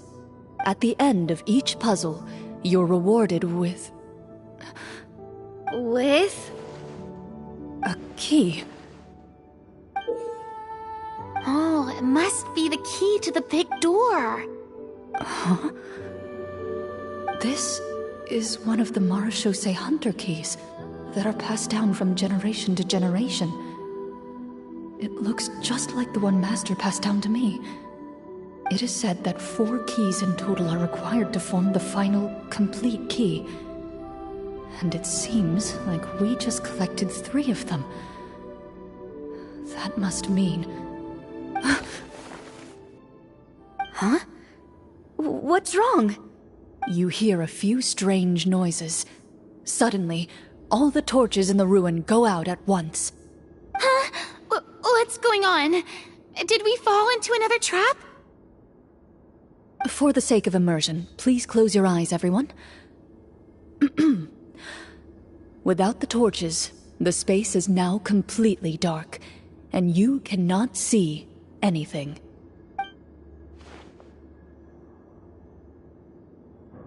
But Paimon can still see a little bit over here. Oh, right, sorry.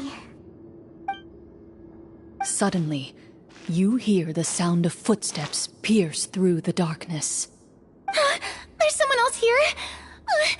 Oh, this is so unsettling. I can't see anything. I've been discovered then. Wait, that voice, it's... You recognize the voice as belonging to the guard who led you to this place. It appears he now covets the treasure himself, and has come to stake his claim. Oh, so this is just part of the script. Then I can probably relax. Well, if we can't see anything, that means we can't fight to the fullest of our abilities. Should we retreat for now? Judging by the way he's holding his sword, he must be a real Marashose hunter. But this isn't part of the script. Retreat? That's not the hunter way. If it's dark for us, then it's dark for him. We choose to fight. Your choice is noted. Please keep your eyes closed until I tell you the torches have been relit. This battle will be in the dark. You got it. Well then, let us begin.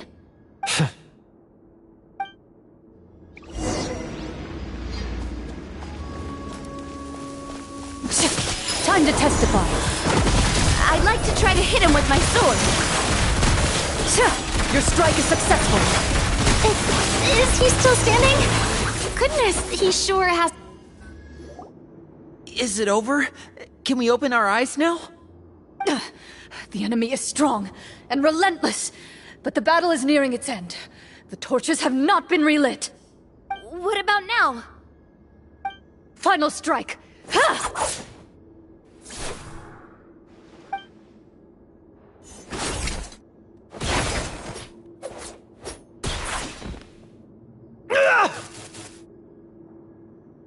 Well, did we get him?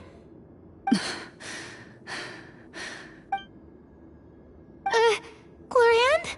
Warm fire flickers across the walls once more. Your vision is now clear. In an impressive display of courage, the 4 of you successfully defeat the uninvited guest. That look in his eyes. It's like he became an entirely different person as soon as I defeated him. Huh? Mr. Florian? Oh, wait. We're supposed to be role-playing. I should stay in character. Speak your name, guard. Why did you lead us here just to betray us? Is this treasure really more important to you than bringing peace to the kingdom? What kingdom? What peace? Those were nothing but lies! I, Florian, am a true Marashose hunter, descended from hunters of ages past. So he's also using his real name. Or, wait, was that the name of his character from the very beginning?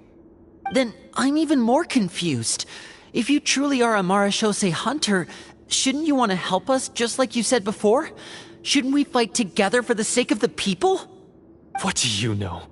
In this day and age, there's no glory to be had as a Marashose hunter. What's that supposed to mean? My skills were passed down to me by my father. We lived a life of obscurity in the remote wilderness. Still, He devoted everything he had to being a Marashose hunter. And what did he get in return? A life of poverty and pain. In a world that forgot all about him. When he died, not a single person came to mourn his passing. The Marashose hunters were the ones who saved this city. We're heroes! We deserved more recognition and respect than this! Is he talking about how no one in the capital seems to remember the hunters and their legacy? I didn't expect the script to contain this level of social criticism. So that's why you want to take the treasure for yourself? You feel like you're owed fame and wealth? If you already knew where the treasure was located, why didn't you just come down here and take it? Because I still needed the final key. Only a true Marashose hunter is capable of passing through this final door. As someone who sought to hurt others for his own gain, Florian lost that right long ago. Okay, but what is this treasure anyway? We've got all the keys, right? So can we just go in and take a look? You're sure you want to go in? We've been talking about it for so long, of course we want to see what's inside! And we've already defeated Florian, right? So he won't try to take it from us anymore. Pesky brats. Watch yourself. Then let's open the door together. All right. Your choice of action is confirmed.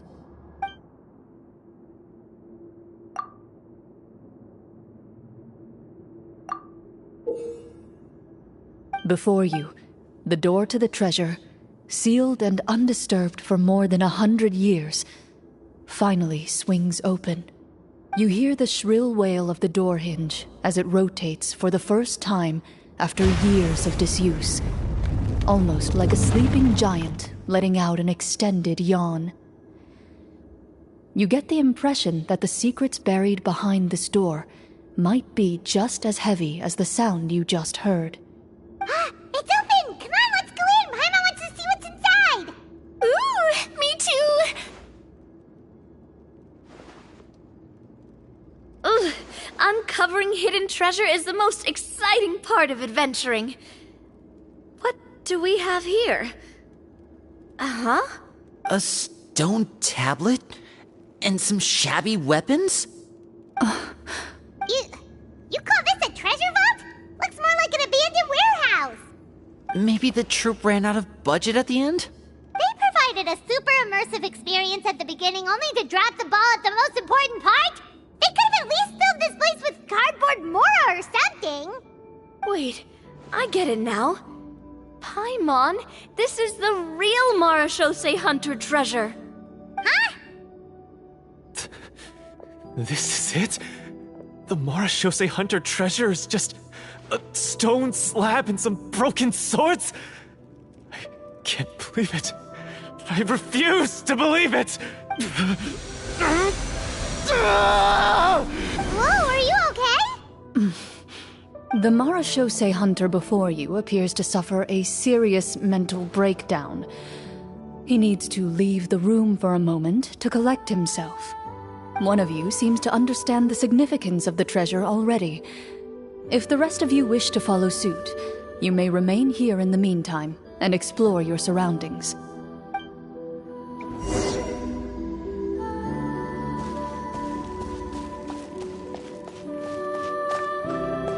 What is the treasure supposed to be?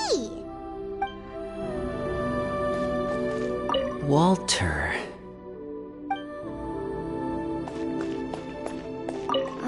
The names on the tablet. The old and broken weapons.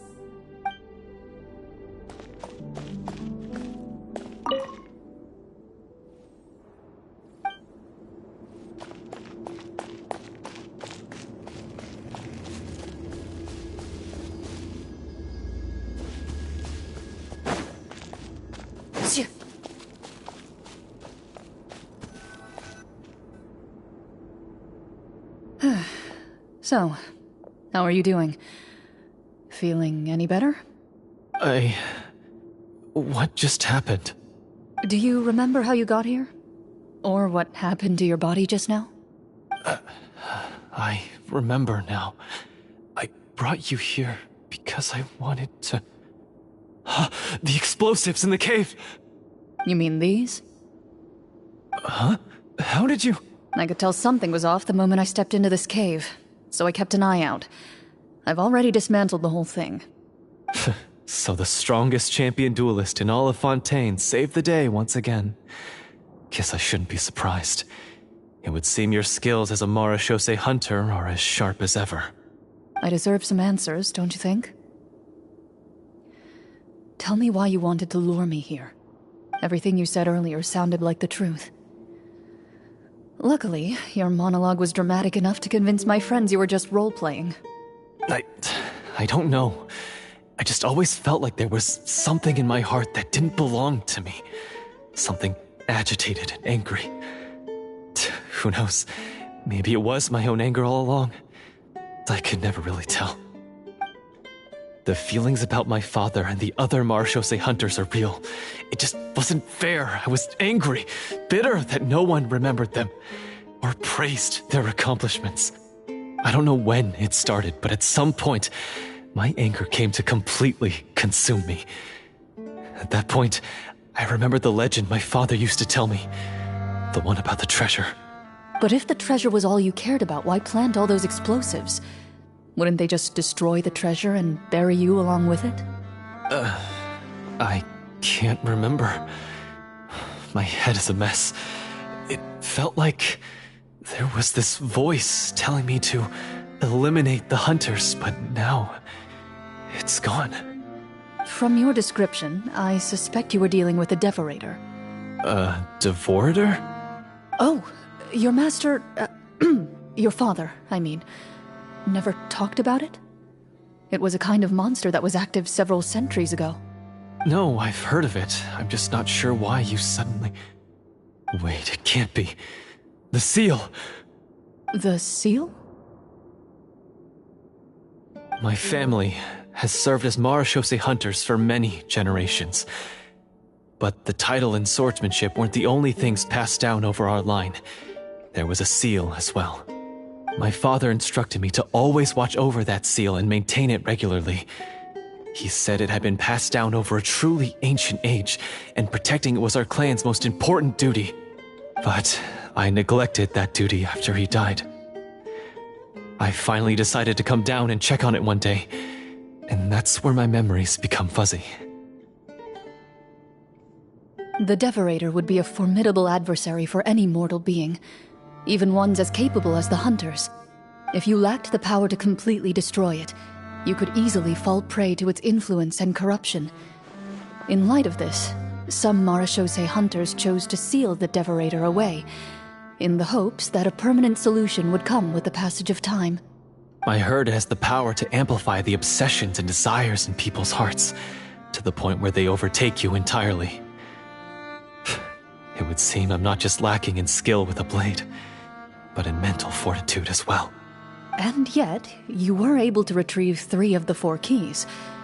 If I remember correctly, each was entrusted to a respected and capable hunter.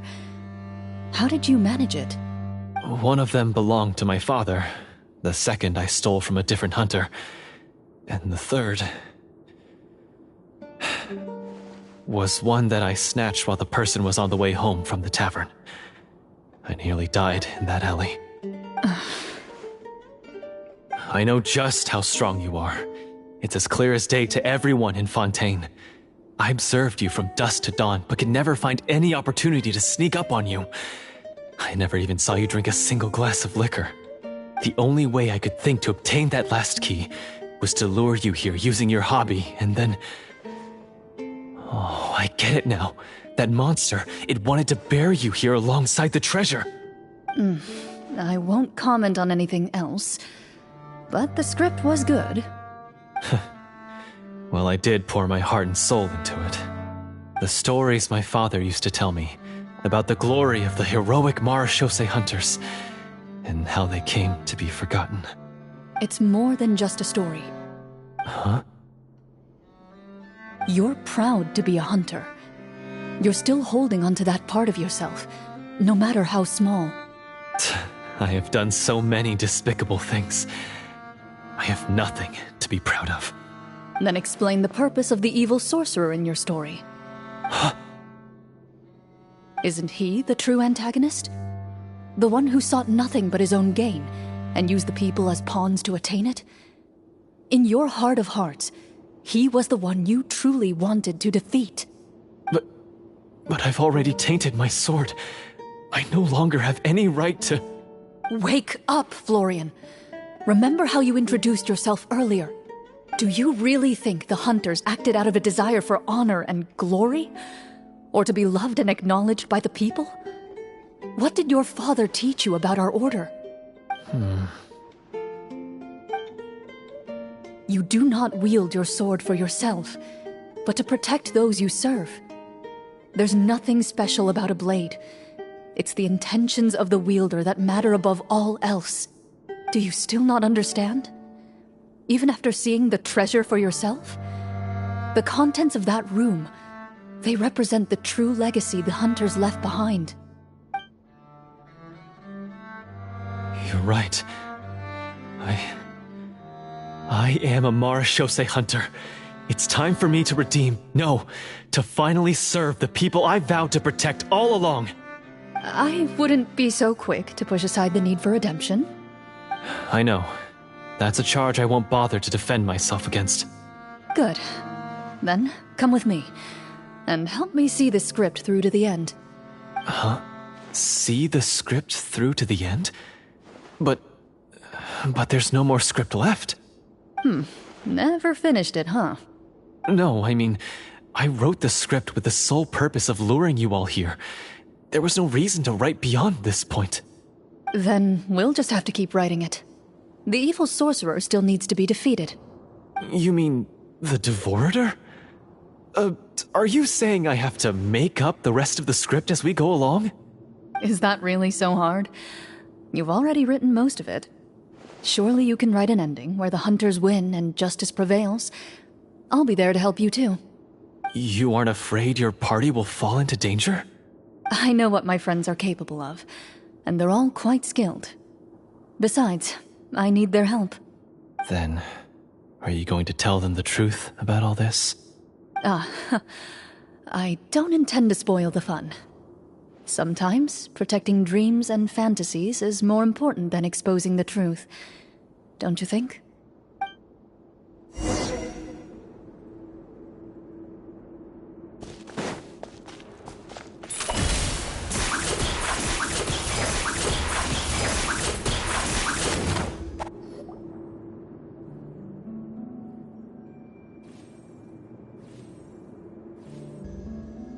They're back! That took a while. Ahem!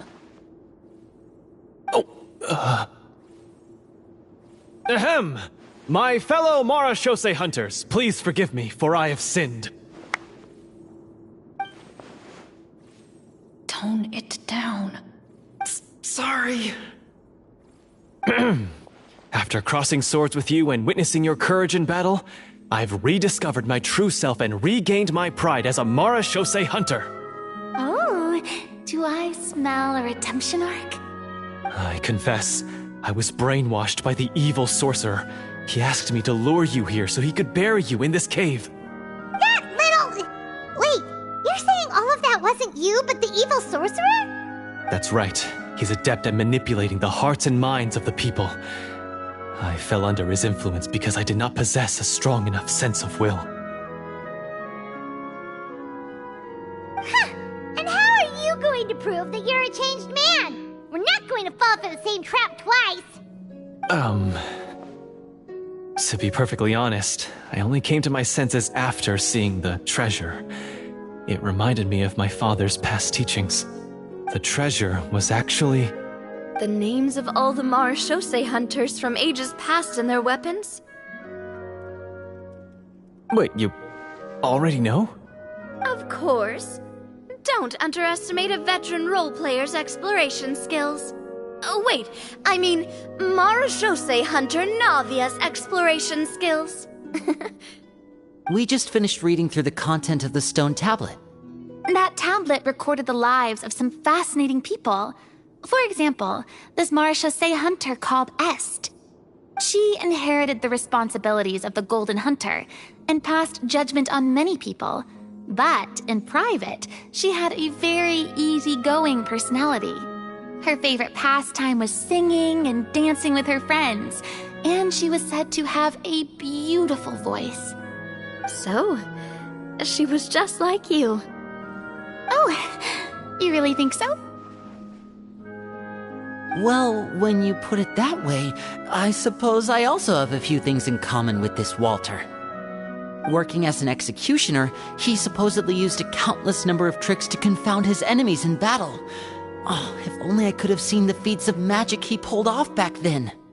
Their lives were all so exciting. You could write so many cool books about their accomplishments. How could they have all been forgotten? Because they chose to be. To hunt monsters that only appear in the shadows, you must also operate in the dark. To be a marechaussee hunter is to willingly give up on wealth and fame. Then this stone tablet must have been left behind by their companions. That's right. Few marechaussee hunters ever revealed their identity to the public. They always protected the city from the shadows.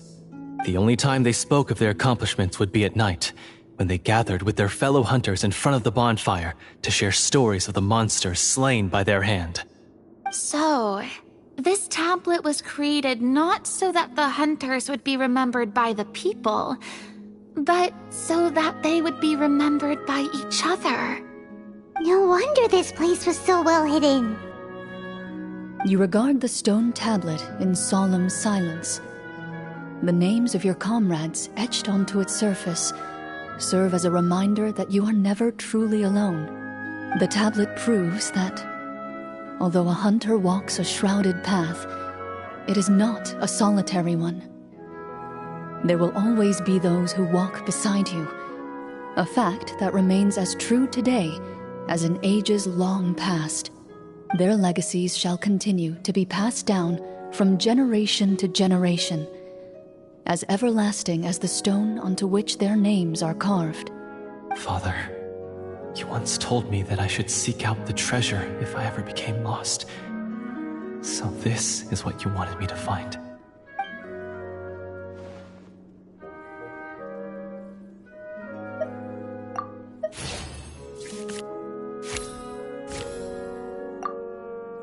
His eyes are sincere, and his words ring true.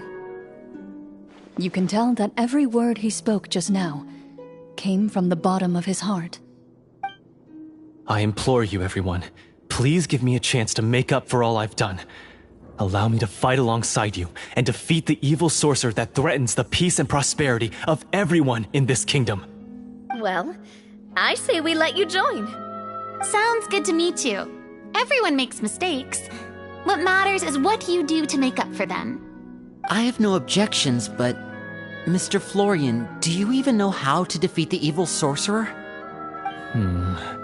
When he took over my mind, I gained some insight into his thoughts. Every time I thought of the treasure, he reacted with a strong sense of fear. Huh? He's afraid of the treasure? But there's nothing here except some broken weapons and the stone tablet. What if the secret's hidden inside these weapons? GM, permission to investigate.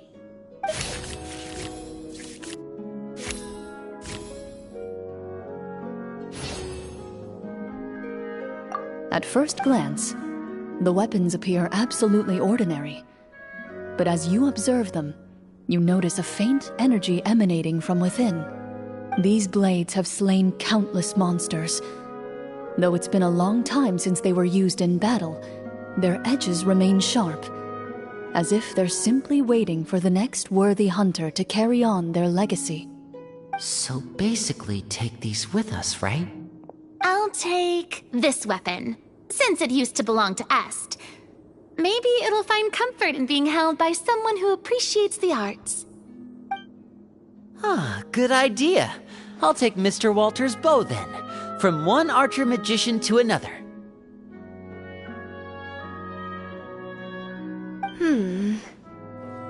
Paimon's gonna pick a cool weapon too!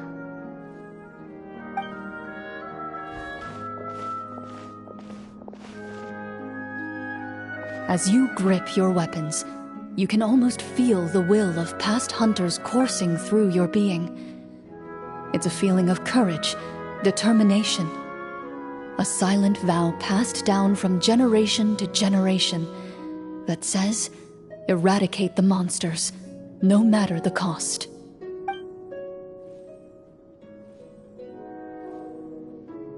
Mr. Florian, do you know where to find the evil sorcerer? I was able to see his surroundings when our minds were connected. I believe he's currently hiding out at the church in the kingdom. We must be extremely careful. He's spent so long living among monsters that he's now taken the form of one. He will not be easily defeated. Then why don't we explore some more and try to find some higher level gear? We don't want to just fight him and lose, right?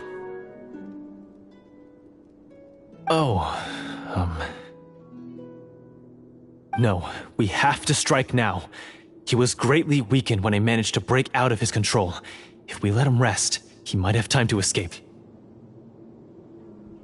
I agree with Mr. Florian. We've got to act while we have the advantage. Don't forget, the people of the capital are counting on us. Yeah, now that we've got a plan, there's no point in waiting. The longer this drags on, the worse it will be for everybody. Yes, that's what's called... Yes, that's exactly right. Alright, you've persuaded Paimon. Mr. Florian, please lead the way. Of course. Follow me. He had to set up so many scenes today, and now he has to join in for this last part. I really don't envy his job. Finally, you decide to slay the evil sorcerer and bring peace back to the kingdom once and for all. As you walk away, you feel the gaze of the stone tablet at your back, as if all the hunters of the past are wishing you success in the battle ahead and awaiting your triumphant return.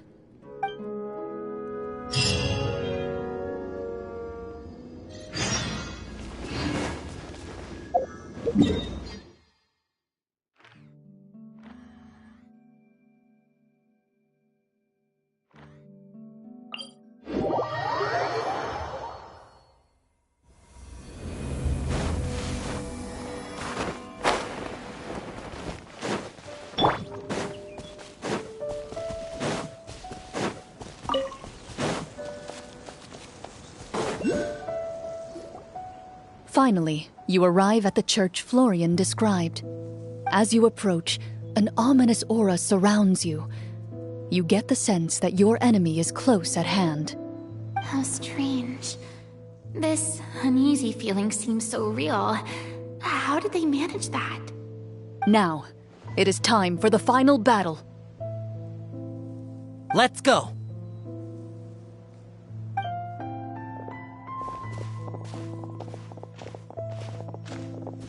Florian, wait. What's wrong? I think you should wait outside. You've already been corrupted by the Devorator once. It could easily re-enter your mind and take control of your body. I don't think it's a good idea for you to be this close. If it corrupts you again, it's possible you might take on a new form entirely. That's exactly why I have to go. Why I should be at the very front. You mean... Yes. I intend to lure it into my body. That's too risky. If things get out of hand, I might have to kill you. Do you understand how dangerous this is? I understand, but if I do this, you'll have a clear and visible target. The Devorator will have a hard time passing up a chance to enter a body it knows how to control. You won't have to worry about any of your friends being taken over. You're not like me, Miss Clorinde. You're a just and powerful Marechaussee hunter. The monster broke free due to my error. It's only right that I shoulder the responsibility for its destruction. This is...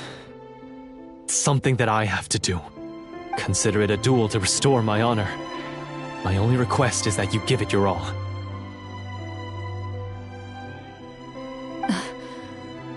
I understand. Then, as a champion duelist, I hereby accept your request for a duel, and extend to you my most sincere regards. Thank you. The battle is now upon us. Let the Devorator once again tremble under the blade of the Marechaussee hunters.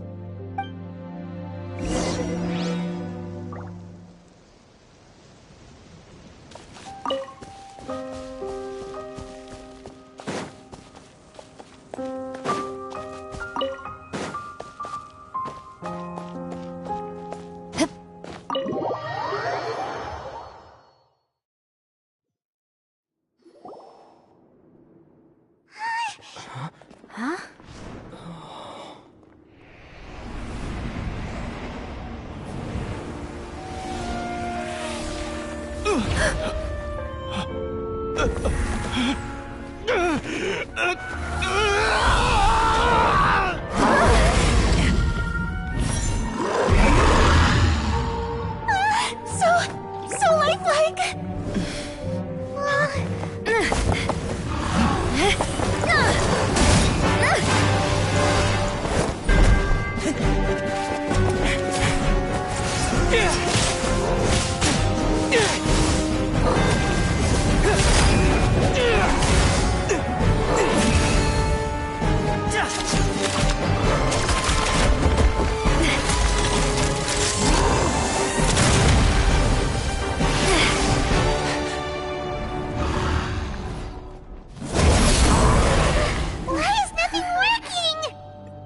This foe is not invincible. You hold the treasure. The power to defeat it in your own 2 hands. The treasure? You mean... The names! It's the Marechaussee hunters' names! How are we supposed to... You forget, Paimon? There's still one skill we saved until the very end. Hunters fight not for fame, but to aid the people whenever they are summoned. Walter the Marechaussee Hunter, master of 1,000 tricks, executioner of the Phantom Hunters, I call for aid! Est, the Marechaussee Hunter, inheritor of Cassiodor's will, judge of the Shadow Hunters. Answer my call!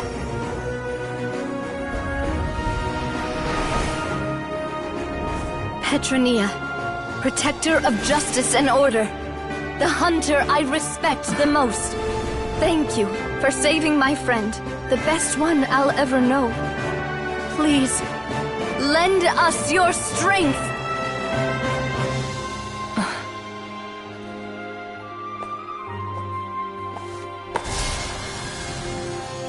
We have come to answer your summons.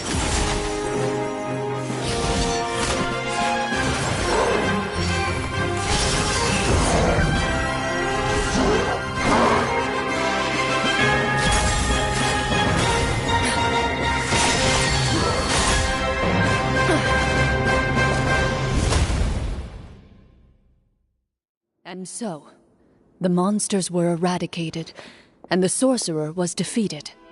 Peace soon returned to the capital. Those in the court, manipulated by the sorcerer, also recognized the errors of their ways. Some remembered the names of the heroes who saved their kingdom, but others simply continued their lives none the wiser. Such is the story of the Marechaussee Hunters. They pursue the phantoms in the darkness and exterminate all who pose a threat. They will always protect the city and those within it, even should all memory of their accomplishments be forgotten by the very people they serve. I am assuming we've finally reached the end of the script. Yes, you've reached one of the better endings. It's a pretty solid story overall. I thought it was just an ordinary adventure at first, but the further we got into it, the more impressed I became with the production and the plot. That final battle especially! All the effects were super realistic. Oh, right. Yeah, totally. That's a really good point. I never expected the weapons we picked up from that vault would have that kind of effect. Yeah, mine nearly scared the daylights out of me when it started glowing. I took a good look at it after we got out, but I don't think it ever lit up again. Oh, we should probably give these props back, right? I'll just leave mine here. Did you have a good time? Of course! Let me know if another script like this comes around. Sure, no problem. Then I'll head back for now. I think I need some time to fully digest everything that just happened. Once Mr. Florian is awake, please pass on my regards to him. He must be extremely exhausted to have passed out cold like that. You're right. He's had a lot to deal with. Well, see you all some other time. Toodaloo!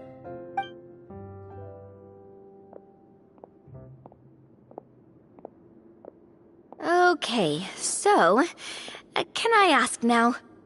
I think it should be fine, yeah. What in the world was going on back there? So you saw through all of that? That time in the cave when you told us to close our eyes, it'd be weirder if we didn't notice anything. I was dying of curiosity the entire time. I mean, you did a pretty bang-up job of pretending nothing had gone wrong. Farina actually looked like she thought all of it was planned. Guess none of us wanted to be the one to break the illusion. What are you all talking about? Oh, wait. Don't tell me Paimon never... Oh, this is all my fault. It's not too late to cover your ears. Here, Paimon, I'll do it for you. Bit late for that, don't you think? You're saying everything that happened back there wasn't actually part of the script? It's probably more accurate to say this was never a real scripted story to begin with. What? So loud. My head. Hey, you! Get up right now and explain yourself! No shaking, please! Oh, my head.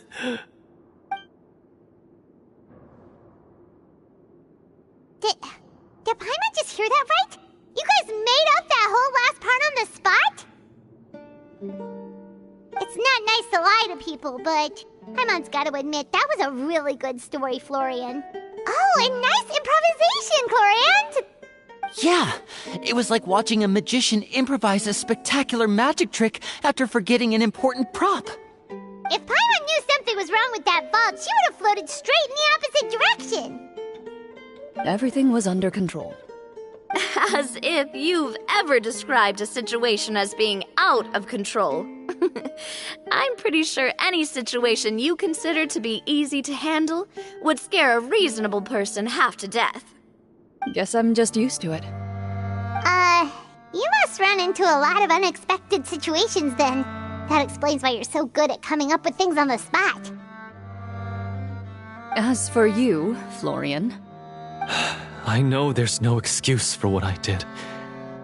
I'll turn myself into the guards at once, confess my crimes, and accept any punishment that comes my way. I would say you've already suffered more than enough. What? You may have been blinded by fame and fortune in the beginning, but your actions during the final battle had proven you to be a true Marechaussee hunter. You'll be far more used to the city above ground than below. Your job as a hunter is more important. But... Of course, you'll still need to take the keys and pay a personal visit to the 2 hunters you wronged. Prepare to accept any terms they give you as well. Yes, of course. As far as I'm concerned, though, your showing in the duel was enough to prove your honor. Then I'll do exactly as you said. I'll go return those 2 keys right now. Thank you so much, everyone. I'll do my best to prove myself worthy of the second chance you've given me. I swear this on my name and honor as a Marechaussee hunter. Until we meet again, everyone.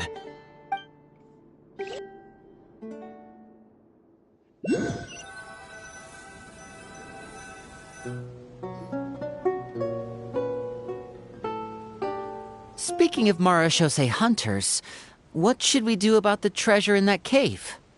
Leave it be. Are you sure? We could show it to people, make it so that the hunters are remembered. Don't you want that? No. Every name on that tablet made the same choice. All hunters know what the path entails. I am no exception. My identity as a Marachose hunter is not something I need people to remember. I wish only to be recognized as a champion duelist. Nothing more. That's certainly very different from the path of a magician. Still, I admire your decision. Wait, I just remembered something. If there were no special effects involved, why did our weapons begin to glow during the battle? That's because the Marachose hunters of ages past would often imbue their weapons with special enchantments to suppress the monsters. Whenever a monster was nearby, their weapons would start to glow. Oh, so that's why they had an effect on that guy near the end. I really thought the summons were doing all the work. Well, I'm sure the summons were a part of it too. Oh? How so? This particular devorator probably hailed from the same era as the hunters we saw in the room. The names you recited all belonged to the bravest hunters. Countless monsters fell to their blades. That's likely why the devorator visibly reacted when you said them out loud. So the names held the power all along! Navia. Everything you said during your summon. Huh? Oh, I meant what I said. I mean, it was true to my character, so yeah, I'm glad you heard it. Just don't make me repeat myself. It's embarrassing. I really appreciated those words. All right. Don't get all sentimental on me. Anyway, let's not talk about that anymore. I'm going to go on ahead. Don't fall too far behind now. She ran off! I should probably head back as well. This story was truly incredible. I might have to spend the whole night telling my siblings all about it. Goodbye.